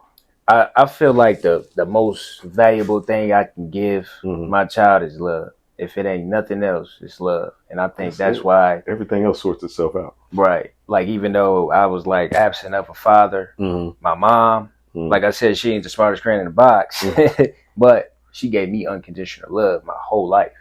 That's why I talk to her every other day or damn near every day. Right. Because of the appreciation of, man, you showed me what unconditional love is. You feel what I'm saying? And a lot of people, sons and daughters or whatever, they ain't even got that. So I'm still appreciative. And it's amazing because, like, when I was in college the last time, one of the what was it? He wasn't a criminal. He was a sociology professor, but he asked the question: do kids need a 2-parent home? And everyone had their opinions one way or the other. And surprisingly, he said studies have shown that a kid just needs to be loved. Just need to be loved. Whether it's a 1-parent, 2-parent, 2 of the same sex, 2 of the different sex, it doesn't matter. The child just needs to be loved, and the child will then thrive. And that I was like, well, dang. I think I heard that before. Yeah, that sounds about right, man. But everybody tries to get, they try to add so much to things, and everything gets watered down. And no. And like you said earlier, like, a lot of them do it for them when they say it's for the child, when it's like, no, you got a lot of ego intended into this, Indeed. Yeah, for sure, man. And it's bad because, I feel like as a man, in my lowest points in life, I had to come up with a mantra to help me get through that. What I came up with is, no man, woman, boy, or girl will define the man that I am. I am who I am. Right. Basically saying, you don't have to like me, love me, hate me, or whatever. Right. I don't give a damn. Right. I know who I am. And so therefore, I don't look for clout. I don't look for titles. Validation. I don't need that. Right. Because you know who you are. You love yourself. Straight up. Yeah. I couldn't have said it any better. Right. And I feel like that's where, unfortunately, I'm not saying society as a whole, but a lot of people are moving towards that, to where everybody I need clicks, I need likes, I need, and it's like, why? Right. Just be you. Right. The rest will sort itself out. You know, that just what you just said reminds me of you fool with Kendrick Lamar. Yeah. You ever heard the N95? I don't recall. How do you say? You ugly as fuck. You out of pocket. Yeah, I let that. So you gotta listen to it, man. Okay. He basically saying like just as society as a whole, we so worried about the bullshit, the superficial shit. Mhm. When it's like, look in the mirror, you ugly than a motherfucker. Like, get your shit together. Like, I knew people who. You know what I mean? It's funny you say that. I won't say the person's name, but I've known people Mm-hmm. who you see them on the other side of that glass outside Mm-hmm. look like movie stars. Mm-hmm. Oh yeah. But you come on this side of the glass, house is a wreck. They don't know how to clean. They don't know how to cook. They don't know how to. I need to call, make a doctor's appointment, annual checkup. They don't know how to take care of themselves. Right. They live for everybody's attention out there. And it's like, I blame their parents, but at some point, which is another thing, yeah, you can blame your parents up to a certain point, and then you move out and get on your own. Right. I can say up to a point, I blame them. But now I have a choice to take accountability and responsibility for my actions. Right. I don't like how I was raised. At this point, I need to change how I was raised or how I act going forward. It's on me. For sure. You know? For sure. And that's one thing that gets me too is like these grown, like, I mean, you over 30, bro, and you still got mommy issues, you got daddy issues, and you still blaming mama for when you was 10. Like, bro, get over it. Don't you got kids? You sitting there saying I'm grown. Okay, well, be grown. Be grown. But a grown person doesn't have to tell you they're grown. Right. They show you by the courses of their actions. That speaks louder than words, for sure, man. That's crazy. Yeah. It's crazy. So, how long you been married? Been married this April to be 10 years. 10 years. Yeah. That's a long time, bro. Yeah. 10 years is a long time. Yeah. And I know it takes a lot to be. Oh yeah. A lot. So what would your advice be to newlyweds? Patience and understanding. Because so I think a lot. Okay. We work in the same place. Historically, when I've been on a job, I'll put in my headphones and I will zone out. The music is just there to dull the noises around me, but my mind is racing a million miles a minute. I heard something on a podcast or somebody say it was something about relationships now and how they're different from your parents, my parents, and my parents' parents. Now, due to better cars or transportation and the internet, relationships are no longer what they were. Right. And this is what I mean with that. Let's say the year is 1960, 1970. There's no internet. Right. Gas or cars. You may take a trip to the other side of town, but you ain't going from here to St. Louis, from here to Sandusky, just on a whim or for a booty call. Right. Well, now I can pull out my phone and I can make a friend on the other side of the world.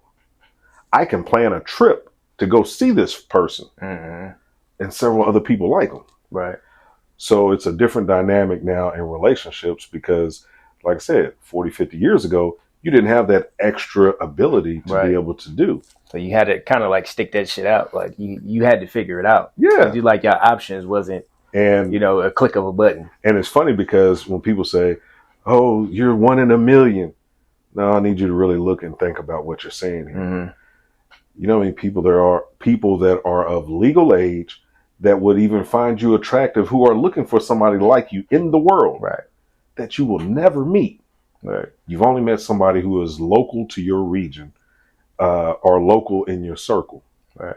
Now, you've made that commitment. The other person's made that commitment. Remember that. Just like with working at Ford. I don't like working there. I like what I get paid there. Every day, there's a picture I have in my phone. This thumbnail, I sheared it off all the way back to the cuticle. I still have that in my phone from 10 years ago when I first started as a reminder of how bad I couldn't open the bottle of liquor. That's how bad my hands hurt. Damn. but I have those memories to remember why I came to Ford. Right. I said, if I ever got a job at Ford, I'm going to get all this money they giving. Mm-hmm. And I'm going to try to get it. I can't get it all. You've heard this before. Mm-hmm. I can't get it all. Come get it. Mm-hmm. And that's what I keep reminding myself. Mm. And that's what keeps me going. Right. But that same type of patience and that same type of remembrance are some of the same things that I will say for anybody who's looking to get married, think they found the one, or they've just gotten married. Remember that moment that you said, will you? And that moment you said, I do. Gotcha. And everything else, it's not going to be, you remember Jet Magazine? Mm-hmm. Remember, of course, I'm sure you remember the Jet Beauty of the Week. Mm-hmm. But if you looked a couple pages behind that, they always had birthdays. And then the page behind that was anniversaries. Mm-hmm. They had people, and it blew my mind because it said 40, 50, Yeah. 60 years. I forgot about that, And man. I'm like, damn, 50 years, 60? It's crazy. You think every day was a good day? Hell no, they didn't see hell. They didn't see the ugly in each other. But they still there 60 years later. But they stayed.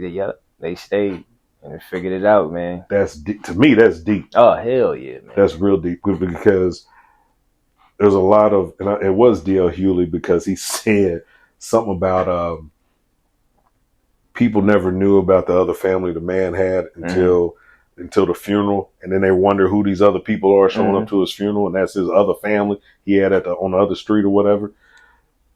There's a lot more distractions available to people. Mm-hmm. People, they're not as committed as they once were because they feel like, well, the grass is green on the other side. Mm-hmm. When it all you got to do is water your grass over here. It'll be just as green. You got to put in the work. I like that. You think about the grass on the other side. You need to water this grass and nurture and take care of it. The time you put in thinking about that grass, you're taking away a time of nurturing your own. Time and energy, yeah. I don't have all that time. I was born in 74 and 2074 or whatever will be whenever my end date is. I only have so much time. Right. To think about all that stuff, man, I ain't got time for that. Right. I ain't got time for basically the bullshit. Right. You know, straight up, man. That was well said. I like the way you put that together, man. Because I've been with my lady 7 years, strong, no breaks. Okay. And we moved in with each other within 3 months of even knowing each other. Okay. So it was a situation like, I'm fucked up, you fucked up. Let's be fucked up together right? To get somewhere. Exactly. And we figured that shit out. I mean, she didn't see the ugly in me, the ugliest, and I, vice versa. Yeah. But like you said, it's just you just got to nurture that plant, man. Mm-hmm. And a lot of people don't get that. They're like, because it's easy, right? Or they think it's easy, right? And I told a cat one day, I said, you know what? As a man, it's easy for me to have a woman every day of the week, right? But it's hard for me to have one woman every day, and I like that challenge, right? I don't want nothing in life that's easy has ever been worthwhile. But if it's something that you fight for, you build towards, like me and my wife, to be able to say, man, we almost looking at 10 years. Well, shit, if we did 20, let's look at 30. Right. It's saying we did 30. Yep. Man, I'm sending our pictures in the Jet Magazine to get us in the back there. You know what I'm saying? Yeah, like you feel accomplished. Like it's like you set milestones. Like, damn, we done made it damn near 10 years. That's crazy. Yeah. Relationship goals, goddamn it. They fuck what they talking about.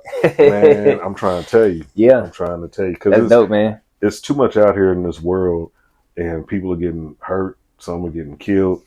And it's not what it once was, and basically boils down. It's just not worth it. Right, for sure. You find you somebody, you grow, you develop, you mature, you build something, you have something to show for. For sure. You can say, man, you remember we was both struggling. Mm-hmm. We didn't have a pot to piss in, but we had a window sill, not even a window in the window sill. For sure. But we came together from that window. Mm-hmm. Now we got this. You got some substance to the story. Exactly. Mm-hmm. And you're still building from that. Still building. And that's important because you look back on it and you like, dang, wow. I love love, man. It's especially black love.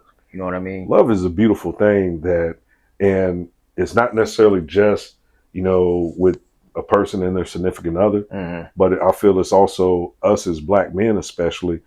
Instead of, I did an experiment. Let's say I've been on line 3 for 3 years now, Mm-hmm.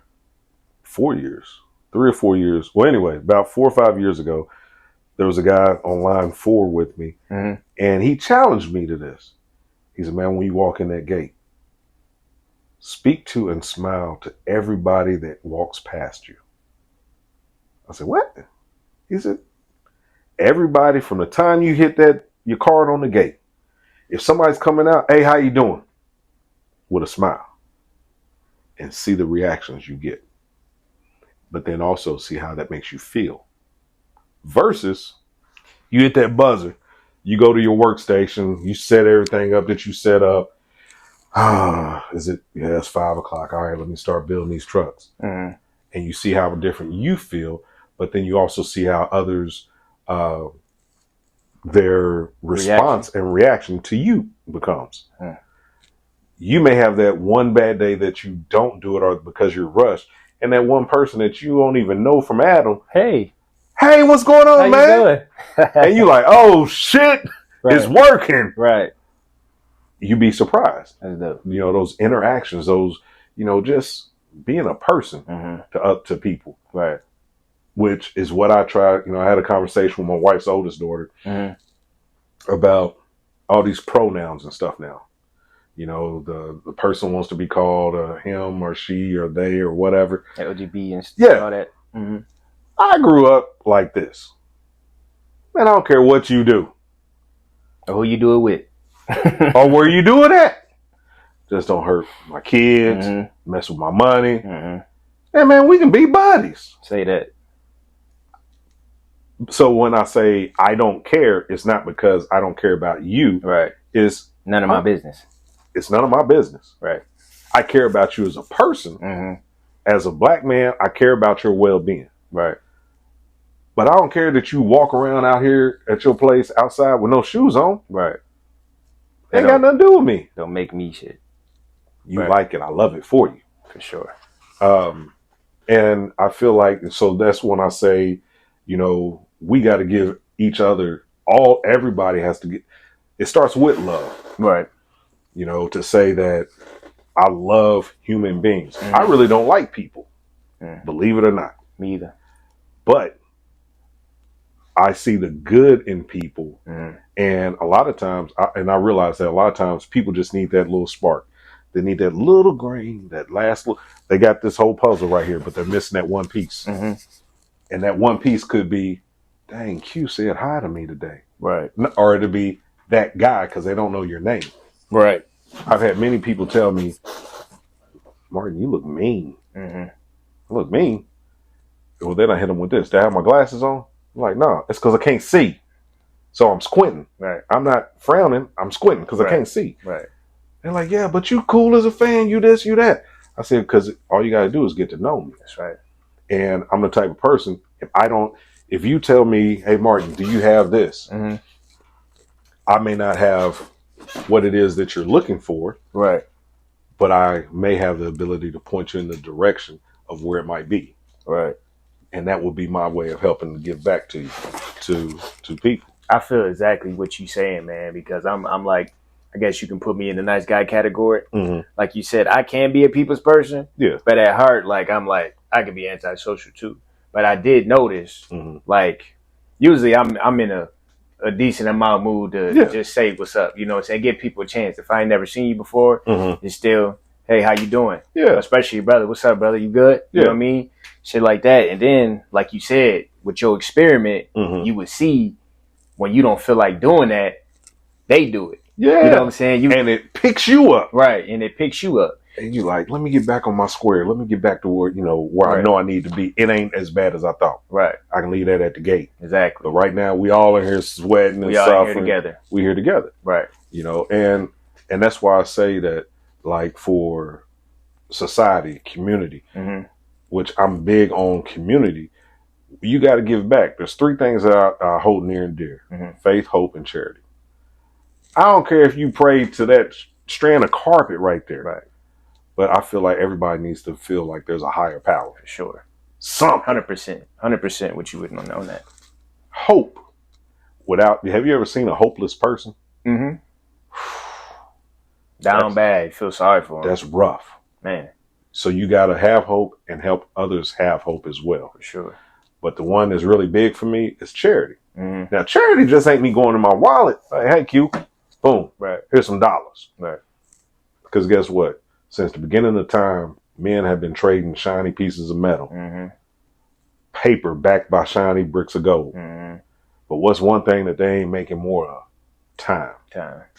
So me giving you my time is way more than me going in my pocket. For sure. So that's what I'm saying. Your charity is just giving back because somebody stopped long enough to tell you, hey man, go put that application in at that job. For sure. Hey man, instead of getting this camera and these mics, get these. For sure. It ain't always about something really big. It could be something really small that helps to set you apart and get you where you need to be. And you did that for me. I remember when I was contemplating on going the utility route. Right. And then I'm just like, nah, man, I really ain't trying to work them extra. How's it been working out for you? It's been going great, dog. I'm telling you, dog. I mean, you know, I'm telling you, like, it's been working great. I was switching on and off team leader for 2 weeks. You know what I'm saying? And they got a repairman over there, too. I do the repair. You know, it's dope. But I got lucky, though, too. I got lucky because the senior utility, he's actually a cool dude. He got a good heart, you know what I mean? And he look out for his people. Well, so, and that helps. Him being a senior, like I'm telling you, day one when I went over there, he was like, hey, man, you know, as soon as you learn all the jobs, we switch on. And whatever it is, we going to switch. I said, man, you my favorite person over here already. You know what I mean? Yeah. So, yeah, I mean, I know a lot. And that's a part of his charity of him giving back. Exactly. You know what I'm saying? A lot of people ain't like that. Situation on my line right now, and I ain't been, like I told you, I ain't been working over a month. But situation going on, these two utilities are separated by their social. That's crazy. And the cat who's got the higher number, he's putting that other guy in check every chance he get. Damn. What? Yeah. Hey, I believe you get out what you put in, man. Oh, definitely. I'm sure you do too. Yeah. And that's why, like, when I was team lead for that year at the job, people was like, man, why are you getting here so early? Man, why are you doing A-crew stuff? Man, why are you doing this? I said, because when I didn't do this stuff, when the line started, I was running. So me coming in 30, sometimes, and it was just the luck of the draw because I was on this side of town, coming in 30, 45 minutes before the start of the line. Oh, this job was in the hole. This job had a repair. So that when those base operators come in, all they got to do is go to work. Right. And you helping yourself out too. Because at 5 o'clock, lines running because they good to go. What I do? You like this. Right. And they like, man, how you? No, you just sitting around. You ain't doing nothing. You don't see the work that I put in already. For sure. And that was a bigger lesson in things as well, because that's how, even outside of there, how a lot of people, I see you now, but I don't see the work that you put in to become who you are today. For sure. So I don't know. Right. You don't know unless I tell you about my troubles. You don't know that. Here's a little backstory on me. 15 years ago, when I moved to Louisville, I was married. I was going through a divorce. I got to Louisville. I had a pickup truck, 3 trash bags, and a motorcycle. That was all my stuff. A motorcycle and a trash bag. Now I can fit all that stuff in my garage with my side-by-side, my motorcycle, my wife's truck, got a house, I need to get a dumpster, as a matter of fact, to throw some of the stuff I got away. You got the whole shebang, man. You know what I'm saying? For sure. And so we don't always know everybody's story. Right. You don't know what it took for that person to get here. Right. And that's why even at the job, I tell people, I'm going to crack jokes. We're going to have fun. Now, if what I say offends you, tell me, I'll back off. Right. Because I don't know what it took to get you there. That may be your only piece of paradise. Right. Coming to work. Because everything outside of that is hell. Shitty. So we're going to do this for these 8, 10, 12 hours or whatever. We're going to crack jokes. I'm going to laugh. You going to laugh. We're going to get through it together. Because we here. and try to make it easier for each other. For each other. Exactly. That's exactly. right, man. That's dope. That's dope, man. That's dope. What makes you happy nowadays? What does Martin like to do? What provides me peace? To see others do good and improve themselves, basically. I like it if I get on social media and I see people traveling. Mm-hmm. That's probably one of my biggest pet peeves. Because when I did travel a lot, when I didn't live in Louisville and I would fly home, drive home, I'm in airports, I'm in rest areas. The only people I saw that looked like me was the people cleaning the trash cans. And I told my father was alive at the time, and I told him, I'm like, dude, we don't work hard enough to where we can't travel. Right. He's like, no, I said, then why folks ain't traveling? Right. Well, of course, some people afraid to fly. Mm-hmm. Well, I get it.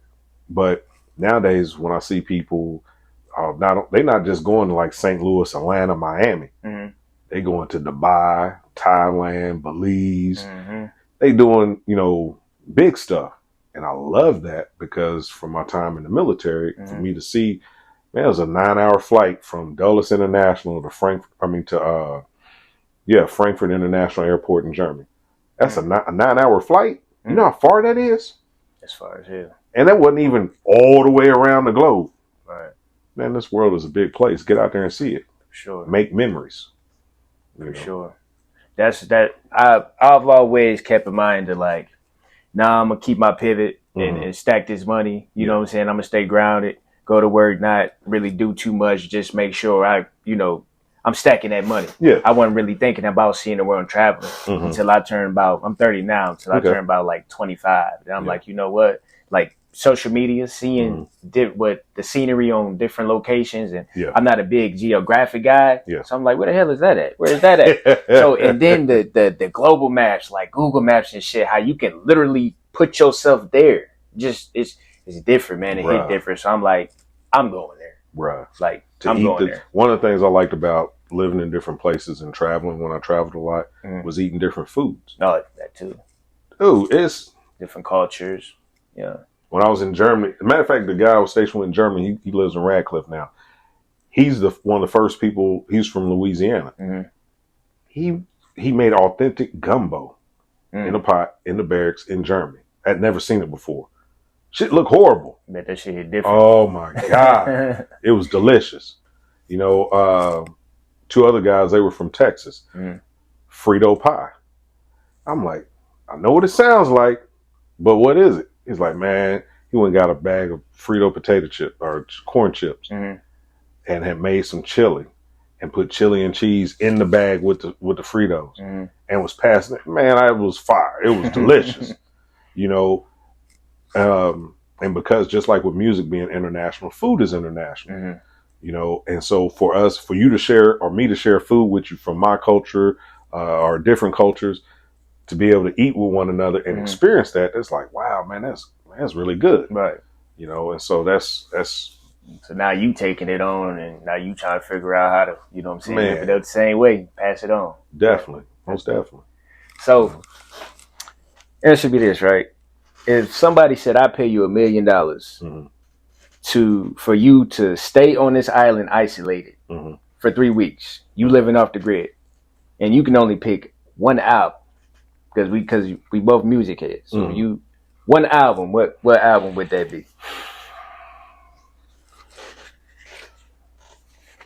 In my mind, if I went with like a type of genre or whatever, it couldn't be something that is going to hype me up like 8Ball and MJG's album did today.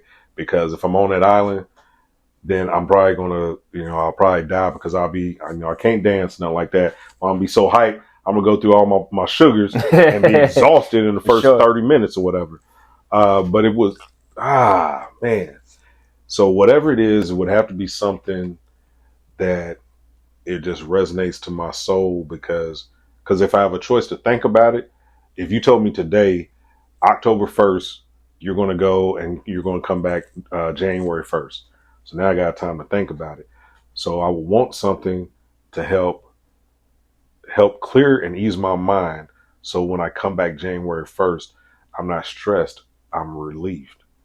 And so it wouldn't be something to hype me up. It would be something soothing, something calming, something old school would have just that just speaks to my soul because like I said, music has the ability to raise my blood pressure, lower my blood pressure. Man, that's I feel like I'm on the spot. Let's circle back to that one. Okay. Yeah. But that was a well said answer though. Yeah. You said something that's gonna feed your soul, keep you content, and have you relax when you come back because you don't want to come back stressed out. You ever see Castaway or? Nah, it's the Naked and Afraid. My mother watches that show. Yeah, I used to watch it all the time. Man, they be there. I think it's like 90 days or 6 months or something. Yeah. Man, they didn't lose about 60 pounds. Yeah. All stressed out. They went through all kinds of trauma. A lot of people couldn't, without the creature comforts of a home, a lot of people don't know how to survive. Even as nice as your house is, if the power went off and was off for a month, right, be shit out of the average person would not know how to function because let's say you was able to store food and you had food, you got to get rid of that food. So where you gonna go take a dump at? Right. Where you gonna go get your fresh water from? And those little nuances, they start adding up. And like you said, stress is a motherfucker. Yeah, it'll kill you. It'll kill you. You lose weight quicker than crack. It'll definitely kill you, man. Yeah, I be thinking about that shit too, though. You got to stay prepared. You got to. Sure. I'm not saying you got to go to that extreme, but still, like something happened. You got to be alert and you got to be aware. You got to be alert. Because the things that you think are small, common knowledge will be that one thing that helps you survive that extra day till you can get rescued. Sure. Or that you can. Well, I know how to do a tourniquet. That person's got a wound. Okay, you need a tourniquet. Let me go save their life, and that saved your life. Right. Well, how do you know that, Q? I was at work and I just fell down a rabbit hole of YouTube videos and that just popped up. Right. Yeah, that's dope, man. So, favorite movie of all time? Favorite movies? I like Eddie Murphy movies. And you got to understand, because I was telling somebody this other day, like, simple answer, life. I think I don't watch a lot of TV anymore. But if you want to know why I'm the way I am, I grew up watching The Jeffersons, Sanford and Son. That was my next question. Archie Bunker. Sitcoms that were too hot for TV if you played them today, just due to the political nature of them, It's rough. Raw. That's what I was looking for. Raw. But I also grew up, watching the Cosby Show.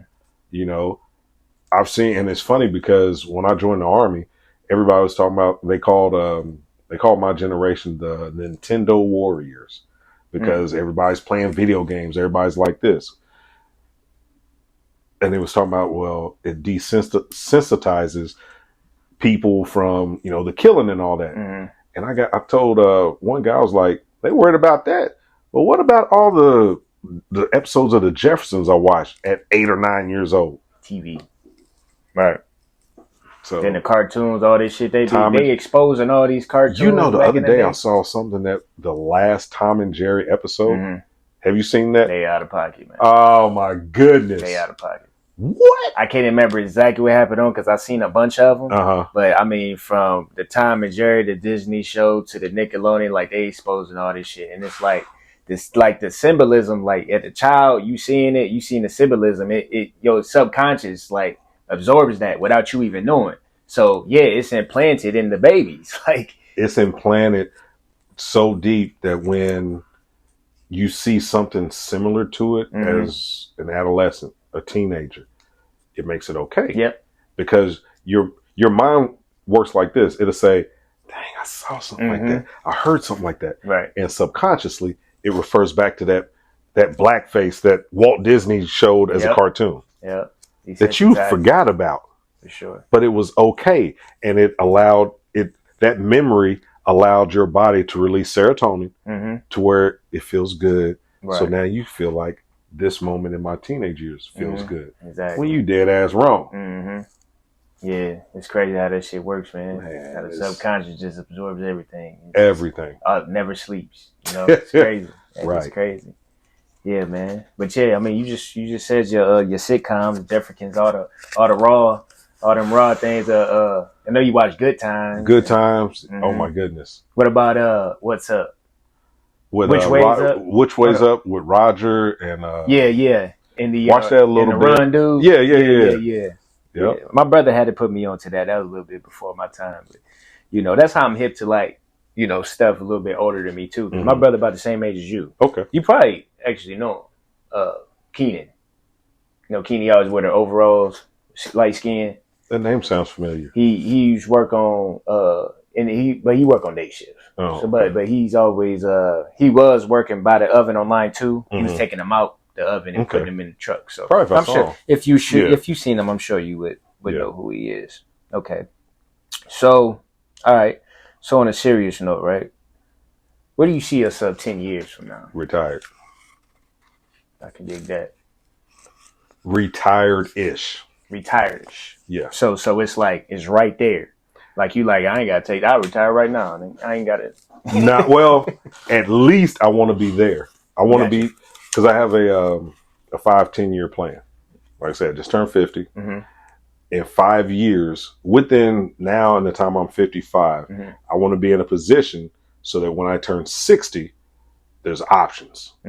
I don't want to be 60 with no options because I think retirement is 62 or 65, somewhere in there. They seem like they always change. Yeah, exactly. I forget. So in my mind, if I do what I need to do now between now and 55, so that when I turn 60, it's more of an option of what work I want to do or how I want to make money, so that as opposed to if I can do it. Or I got to do this. I'm locked into this. I have no options. I got to do this. I can't lose this job because I don't have a backup plan. Right. So, yeah, 5-10 year plan for 60 to definitely start. Because at the age of 60, no, actually, see, she's in 3rd grade. So by 58, my youngest daughter, will be graduating high school. So you said by when? Oh, when you're 58? When I'm 58. Okay. So then where that puts me at is there'll be nobody in the house, basically, possibly, except me and my wife. So of course your bills are going to change or whatever happens. But then at the same token, if it comes to a point to where I say, well, you know what? I've got this coming in, this residual income. I can live off this until I'm 62 or whatever retirement is. I don't want to go to work no more. Right. Let's travel. Or let me go get this part-time gig, substitute teaching at a community college, making, the ends meet or whatever, as they say. Where you ain't breaking your body down. Just enjoying those last 2 or 3 years instead of smooth sailing. Instead of slaving like, Right. Like we do.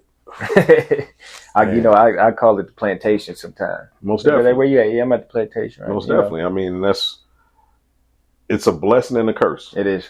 It's a blessing and a curse. Especially like when you're aware and you know what you could be doing right now, if you play your cards right. But I mean, like you said, like we've been talking, like the whole episode is about having a plan, having hope, faith, and keeping that in mind. Right. You know what I'm saying? And weighing your options out. It's like I'm still planning. Like I take it 4 years at a time before it, because it's like the door is like. I mean, it's a lot of retirees that retire. Right. You know what I'm saying? After contract, that's when they usually go. Right. So it's like a big opening. So I'm like, okay, since we just got done with a contract, all right, I want to, in 4 years, I want to have my shit together to where I actually replace this. You know what I'm saying? And then, boom, so I'm going to take it 4 years at a time. If I'm not ready in 4 years, I get another 4 years. And that's good, because whether it's the full 4 years or not, you at least there's at least a goal, something that you can, I can gauge this by, which is also important, because a part of a plan, you got to have a fully developed plan, right? Not just an idea, right? Oh, in 36 months. Well, 36 months, what? It's like a concrete goal. Like I take it as far as like actually writing it down, and as a reminder. You know what I'm saying, and then. With the subconscious and everything, trying to bring it into reality. It's like having what they call a vision board. Yeah, exactly. because you Vision see for it, you're reminded of Mhm. it. You don't lose focus of it. You don't lose sight of Trying to it. manifest that shit. And That way, it's always there. Yeah, And when distractions is coming, like, it's easier to block it out because Right. you have a clear vision. Mhm. But I've had times where, like, I wish I would have started this mentality when I was like early 20s. You know and what I'm that's saying? why me, at least at 50, Mhm. like I tell people, or you've heard the saying, you can lead a horse to water, but you can't make him drink. I'm going to give you the knowledge I have Mhm.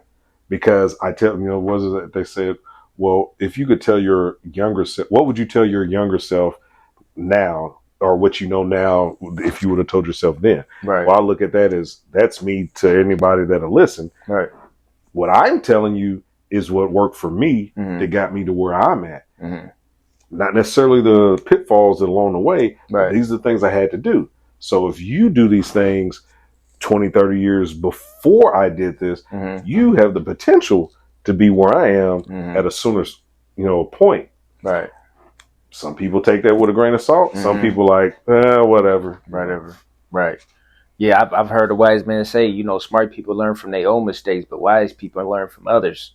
So, and that's another part of the reason why I do this Mhm. is because, like I said, learning curves. Like somebody, you probably touch your soul. Right. You know what I mean? With that, they like, you know what? Hey, like I somebody in never the thought about military, whatever. They like, damn. You know what I mean? I'm And- joining the and military. It's a lot, like I said earlier, I don't look at it, the glass as half empty. I'm not a pessimist. I'm Right. more of an optimistic. Right. And I try to make the best of what, what I've got to work with. For sure. Because I feel like me personally, it makes me feel better. Mm-hmm. Nobody wants to hear a 50-year-old man grown complain about, good, Man. got to go to work. Yeah, how's she going to eat? Right. How's she going to pay your bills? Right. At least you got a job. Exactly. At least you got one job that's covering all that. You're not piecing together jobs to make all that. Exactly. And hell, I mean, you might start having the best moments of your life Right. when you 55. You know what I'm saying? That's where it's like a whole different chapter in your life could start at 55. Exactly. And then all the way to you goddamn 80. You like them the highlights. Like, you know what I mean? Like, that's why hope and faith is so important. You know what I mean? Indeed. Never what's the name? A lot of people, and it's funny because we, I say we as a whole, not individuals, but we celebrate the wrong things. It's like in society. There's a guy I know, he's been working at Coca-Cola for like 43, 44 years. When he turned 18, his parents threw him in the car, drove him out to Coca-Cola, got him a job. He's been there for 40 plus years. Yeah, dang. So he's got a 401k that he draws on because he's got a boat. He's got a Harley. He's got a slingshot. He's got toys. I'll put it to you like that. And he ain't hurting for nothing. But that type of person isn't celebrated. What's celebrated is that quick money. Well, here, do this little quick hustle, get you a couple dollars, right, and you're doing good. No, you're not. Or dodging the law or whatever, Yeah.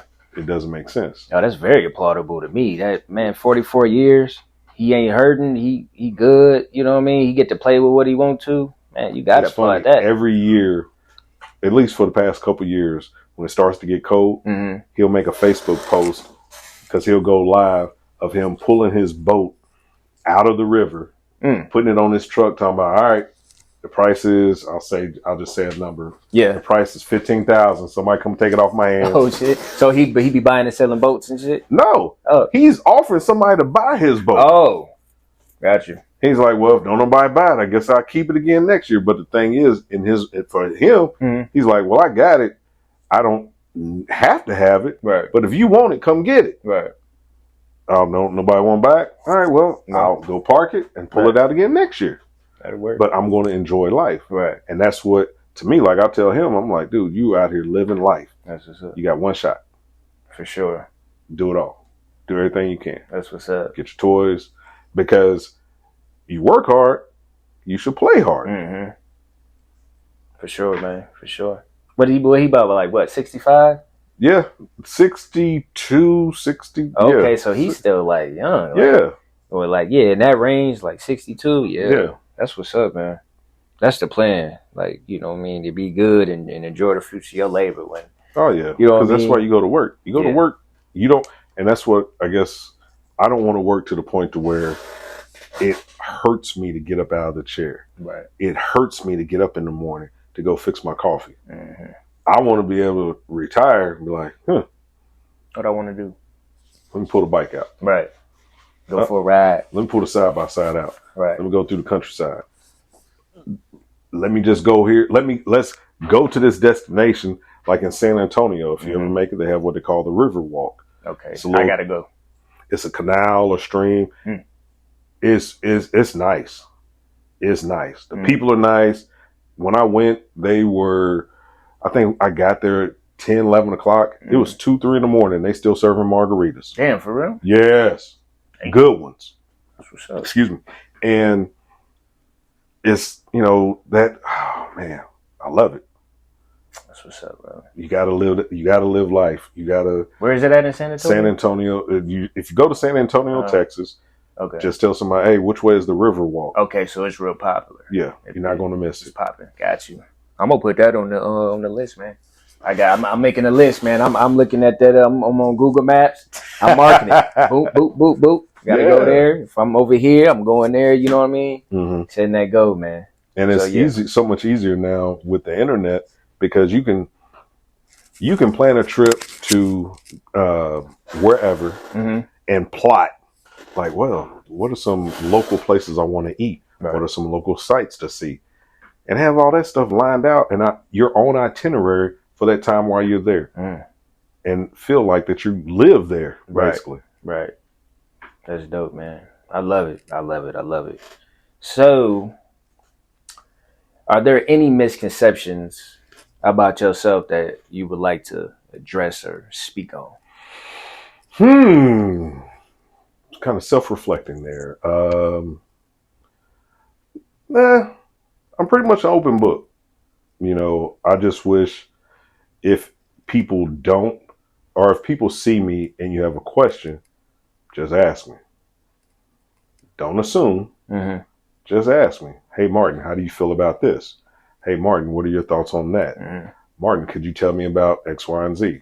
But also, don't be afraid of my answer, and don't be afraid to just let me answer, because I'm going to tell you what I feel. I'm going to tell you my truth. I have had people, like I was saying earlier, tell me, where was I? Again, I was living in Texas. We had the coworkers got together for like a barbecue or whatever. So it was the first time a lot of people had seen me outside of work. I had people tell me, man, I didn't know you was this much fun. Bro, I'm at work. I'm here to do a job. Right. I'm working. Right. What I'm doing now is outside of work and that I can't do at work. Exactly. Because they conflict. Right. Oh man, that's what's okay. So then they warmed up to me. I'm an easygoing kind of guy. Will help you in any way possible, as long as I'm a selfless person, but I'm not a stupid person. I give what you give type kind of person, if that makes any sense. I'm the same way. I reciprocate the energy that I receive. That's right. Unless I'm being petty, then I have to one up you. That can go either way. If I'm being petty and you're over the top good to me, no, I gotta one up this cat. I can't, they showing me too much love. Now I gotta show back this much love. For sure. Inversely, hold on, they did what? I'm gonna remember that. And because for me getting, I won't say getting back at somebody, but I don't forget stuff. Right, me either. So that means you at 30, me at 50. Let's say if you wronged me yesterday, I'd have still been here for this interview. But 25 years from now, no, let me back up. 18 years from now, you have forgotten all about me because I'm no longer at Ford. You're at your son's graduation. You come out to the car and your tires have been split or your car doesn't start. Right. And you take it to the shop and it's like, well, they put shaving cream in your gas tank, or they did they did something to your car that only somebody from Ford would know to do to stop your car from I'm be running. like, man, who the fuck this man? I ain't got no enemies. What the fuck going on? You will have long since forgotten about me, but I wouldn't have not. I know That's just what the you type talking of person that I am. about. Just what you I'm the talking type of person that, my first name is Martin. about. What's the holiday in every January? Martin Luther King Day. Mhm. That you did me wrong in 2015. I got my revenge in 2032. Mhm. In 2035, somebody says, "Hey Q, what you doing for MLK Day?" As soon as they say Martin Luther King, you like, damn that Martin. That's the type of vengeance that and that's why I tell people. You talking about that cold dish? That's what you talking about. I've got more games in my head psychologically to mess with people, and that's why I tell people I'm a much better friend, right, than I am anything else. Right. You know what I'm saying? Well, thank you for the reminder not to fuck with you. All right. No, man, you good. You good. Good. Yeah, I peeps, know, man. I know, man. It's always been love and good energy Indeed, between indeed. us, man. Like I said, I love the way you carry yourself. I appreciate it. Especially as a black man. You know what I'm saying? Out here, we portrayed this way, and we, the super what you call it, what you call it, fuck, I forgot my train of thought, but yeah, man, I just like the way you carry yourself and everything, and I can tell it's like real, recognized real. Well, you always got to be mindful. We're men. We're men in this world, but you got to be mindful of just something that simple, that we are men, let alone black men in this world. Right. The perception. You with your Brazilian jiu-jitsu, you're even more of a threat now. That post you made on Facebook. You see that medal right there? Man, it's been, keep in mind, you're even more of a threat now.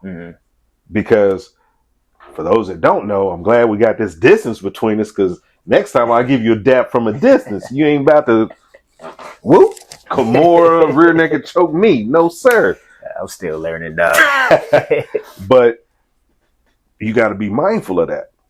Because now when people see you, they're like, you know what? And I'm glad you say that, because that's why I'm like I said, I'm in the nice guy category, but I even get that off even more. Right. Because I feel like the more power you got, like the more you want to de-escalate the situation. Indeed. And that's me. Like the more guns I get, the more I'm better with shooting, the more skills I learn jiu-jitsu and shit. Like I become more calm, more smoother, more and nice. Like, and another thing, when you was talking about the power of like the experiment, when you walking through and you just smiling at everybody just to get a reaction from them and from yourself as well. Right. It's like, it's power in, like, say if I just came on your line right now and I don't know nobody there, and I'm just handing out free snacks, just handing out food or whatever. Hey, I don't know you, you don't know me, but hey, I'm a nice guy and I just like to help people. Right. So just, for somebody on the other side, they're like, damn, this motherfucker don't even know me, and he giving me something. Damn, so now that person, if it's in their heart, they'll go all out for you just because they seen your heart. They like, damn, he gave me a chance before I even, you know what I'm saying? And that's how it go. That's exactly. for like good-hearted people. That's how it's supposed to go. You know what I'm saying? And some other people, they take advantage of that shit. All day That's long. when you said you a nice guy, but you ain't stupid. Exactly. So once you peep, you think my kindness is a weakness, huh? Nah, you stupid. Like, you just expose yourself. And I think what's important is something else that's important. I'm not saying isolate yourself away from people, but as you progress through life, what's at the top of a pyramid? It's a peak. It's a point. Right. It's lonely at the top. I'm not at the top by no means, right. But just if using a pyramid as an example, for every foot that you go, the base gets smaller. Right. So that means there's less and less around you. The higher you elevate, the less you gotta. And a lot of people a lot of people are intimidated by that. Oh, Q thinks he's better than everybody. Martin, I hate that. No, I am doing this to not only for my well-being, but to help protect those around me. Right. I'm like, what do you mean? I ain't got it all up here. Right. But if I'm focusing on my goal, I'm focusing on your medal. I want to be the top Brazilian jiu-jitsu fighter in the state of Kentucky. So I'm focusing on that. To get to that point, I got to cancel out all distractions. Well, if I come off of that focus, I still got that energy. It's got to go somewhere. Whatever pulled me off that focus may get that energy, and it may come out negative towards them. Right. So by me staying focused, so that's when I say I'm staying focused to help me, but to protect you from the ill that can come from that. For sure. I am much better when I'm focused and on that point, because then I'm in a better position to help everybody else as needed. Right. You know, like I can remember one time, man, I pulled up to a McDonald's. It was running in there, which I don't eat McDonald's really anymore. But this guy was like, he was bumming for some money. And I was like, man, I ain't got no change or whatever. Woo, woo, woo, woo. I run in there. I grabbed what I was going to grab. Well, I grabbed an extra sandwich. I'm like, hey, man, I ain't got no money. I gave him the cheeseburger. Man, he said, man, I don't want this shit. I almost lost it. God damn. I almost lost it. I was, whoa, calm down, young man. I said, man, I'm trying to help. Man, I ain't want that money for no sandwich. I was trying to get high or whatever he was saying. I said, then why don't you just say that? Right. You know, but you don't need that. Right. You need something to eat. You look hungry. Right. I'm trying to help you where you need it, not where you want it. Yeah. There's a difference. That's that charity. It's not necessarily what they're asking for. It's where you see fit that they need it. Right. Yeah, I could see you doing that too. Like, motherfucker, like it's like, you know, they say you got to watch the quiet ones. Them usually the crazy motherfuckers that'll snap on you. Yeah. And I feel the same with nice guys too. Yeah. You know what I'm saying? It's like it's another side that everybody has. It's the reason why I'm like this. Everybody has a boiling point. For sure. You know, it's not like water has a specific boiling point. 100 degrees Celsius. Was it 212 Fahrenheit? That's specific. Everybody out here, you can take a lot more than I can, or vice versa. Right. You don't want to poke the bear because you don't know what you're going to get back in return. Exactly. You know? Yeah, exactly. That's why, I mind my business. I stay in my lane and goddamn. And it's so much easier. Yeah. Look at the peace you got around you. Man, for sure. I love peace. I'm boring. I love peace. And I love to be bored. Right. You know for what I'm saying? Because I'm going to find something to do. I've got enough stuff at my house. I can't stay on board. Right. Oh, I want to find something on TV. All right, let's say if I don't have nothing to do, I can go in my basement, boom, put something on that TV on the wall. It ain't nothing on TV. Oop, I clone that Xbox. I'm the same way. Play a game or two. I don't want to do that. I too could go to the range, shoot some guns. For sure. I don't want to do that. Well, let me try to find a new bourbon I want to taste. Let me go do that. I'm a little bored with that. Let me go out in the garage. There's so much to do, man, to say you bored. Like that shit, I don't understand that shit. They be like, but it's boring. It's boring. I'll be hearing my girl say that shit. I'm like, man, I don't even know. Why do you go to work? Exactly. You go to work you don't go to work just to chase bills. You go to work to get stuff you like. I put the stuff in my house that I like so that when I don't have to go to work and I've got time, I can still stay at home and enjoy those things. I don't have to go to the bar to get that bottle of bourbon. I don't have to come to Q's house to get on the game to play Xbox. Right. I can stay at home. And be occupied in the motherfucker. In my own world. My own world. Comfortable. I love it, man. What's your you believe in horoscopes? I'm a Gemini. Okay, you're a Gemini. 11. Okay, got you. Yeah. Because I'm a Scorpio. That's my son. November? Yep. Because my youngest daughter, she's Scorpio. Oh, okay, she a Scorpio too? Yeah. That's what's up. Okay. Well, is there any questions you got for me? No, man, I just would say keep doing what you're doing, man, because I feel like something like this is very important for the historical aspect. People just sitting down and talking, having casual conversation is one thing, but it's a whole nother level when it's recorded, not just video, but even if it's on paper, because the historical value for it, this tape could get lost for 20 years and get found by your son. You see it. You see the vision. Hey, Dad, who's that guy? Right. What did he mean by that? Right. And then it sparks something in his mind and give him a different perspective that you may have forgotten about that you said. And he gonna become the 56th president of the United States. Man. Or he becomes a CEO of a corporation that nobody saw happening. Right. But it starts with something, I'm not trying to sound, I got to be careful the way I say this when I say something this small, because I'm not saying that. Oh no, this is not small, at all. No point intended. but- It's just I'm just starting. I get what you're saying. But this isn't at like a studio with a executive Right, producer, exactly. sound booth, and all that. No. Right. But with something of this nature, of the impact that it can have on anybody. Right. You know, I've got a friend. He and I grew up in the church together. He's real big on. He's a barber. He's real big on mental health. You know, As you should. And doing the mental health thing, especially because there's traumas that you and I as men, black men, go through that we don't share. Right. Because the world doesn't want to see you cry. Right. The world just wants go do this job. Go take care of your family. Exactly. And then go do whatever you got to do. Up. Go cry in the shower, but get your ass to work. Yeah. But then those barbershop conversations that we have that a lot of people aren't privy to, we expose a little bit because we don't want to seem soft around our peers. Right. We put it out there in maybe a joking way, not everyone not realizing that, hey, he's really need some help. Right. And then we slide back into our reserve role and go back to that hostile environment. Right. But we're not addressing those mental issues, right? You know, on how to deal with it. Right. So, like I said, keep up the good work, man. I appreciate it, brother. You know, I really appreciate it. I see you see the vision because that's definitely what's driving it. Like I'm like, yeah, I think I got something here. When it first became a thought, and I really ain't like articulated until my girl actually asked me like, why are you doing this? Like, what, you know, just picking my brain. You know what I'm saying? Not criticizing, but brainstorming. And then I just started thinking about it like, and that's when I kind of like structured it out. Like, damn, I do got something. Like when I actually heard it out loud, I was like, damn, no wonder why I was like, it's always been a thought so long. Yeah. And I was like, yeah, I'm gonna start by picking people that I respect, people that and it's funny I know got a story. You know what I mean? If I have thoughts all the time of stuff.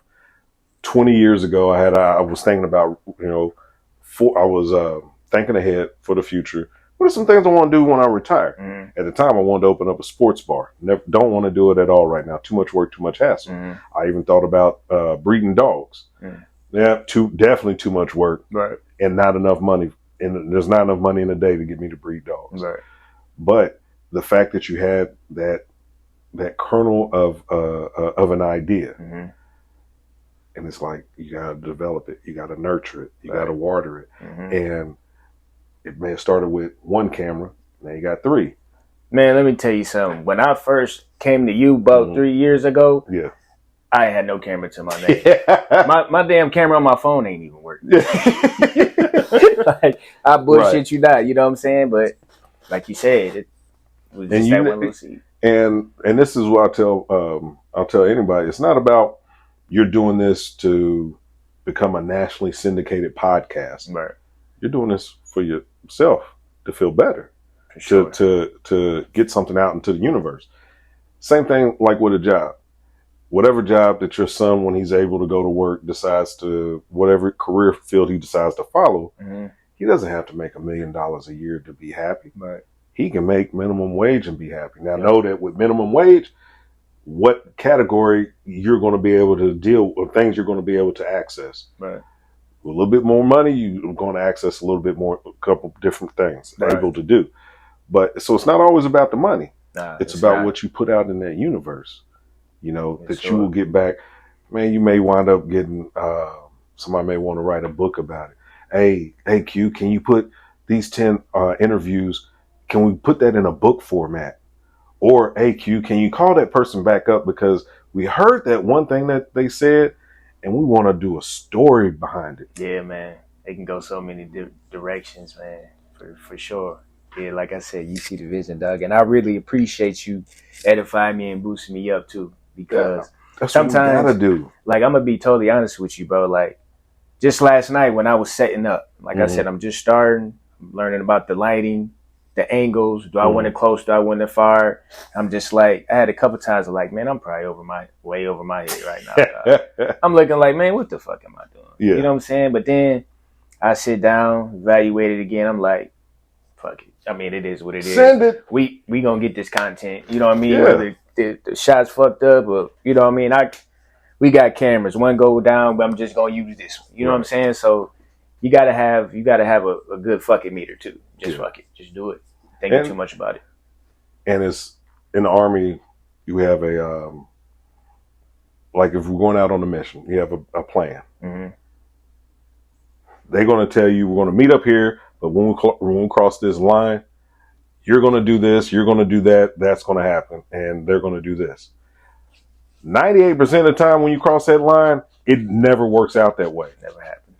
And you just build off of that initial idea. Just like this. You start out with 3 cameras. You may wind up getting more cameras or different lighting. You may get a backdrop. Right. You may, like there's a guy, and it's funny because sitting here talking with you about it, mm-hmm. like if you want the guy's name who I grew up, that's a barber that's big on mental health, mm-hmm.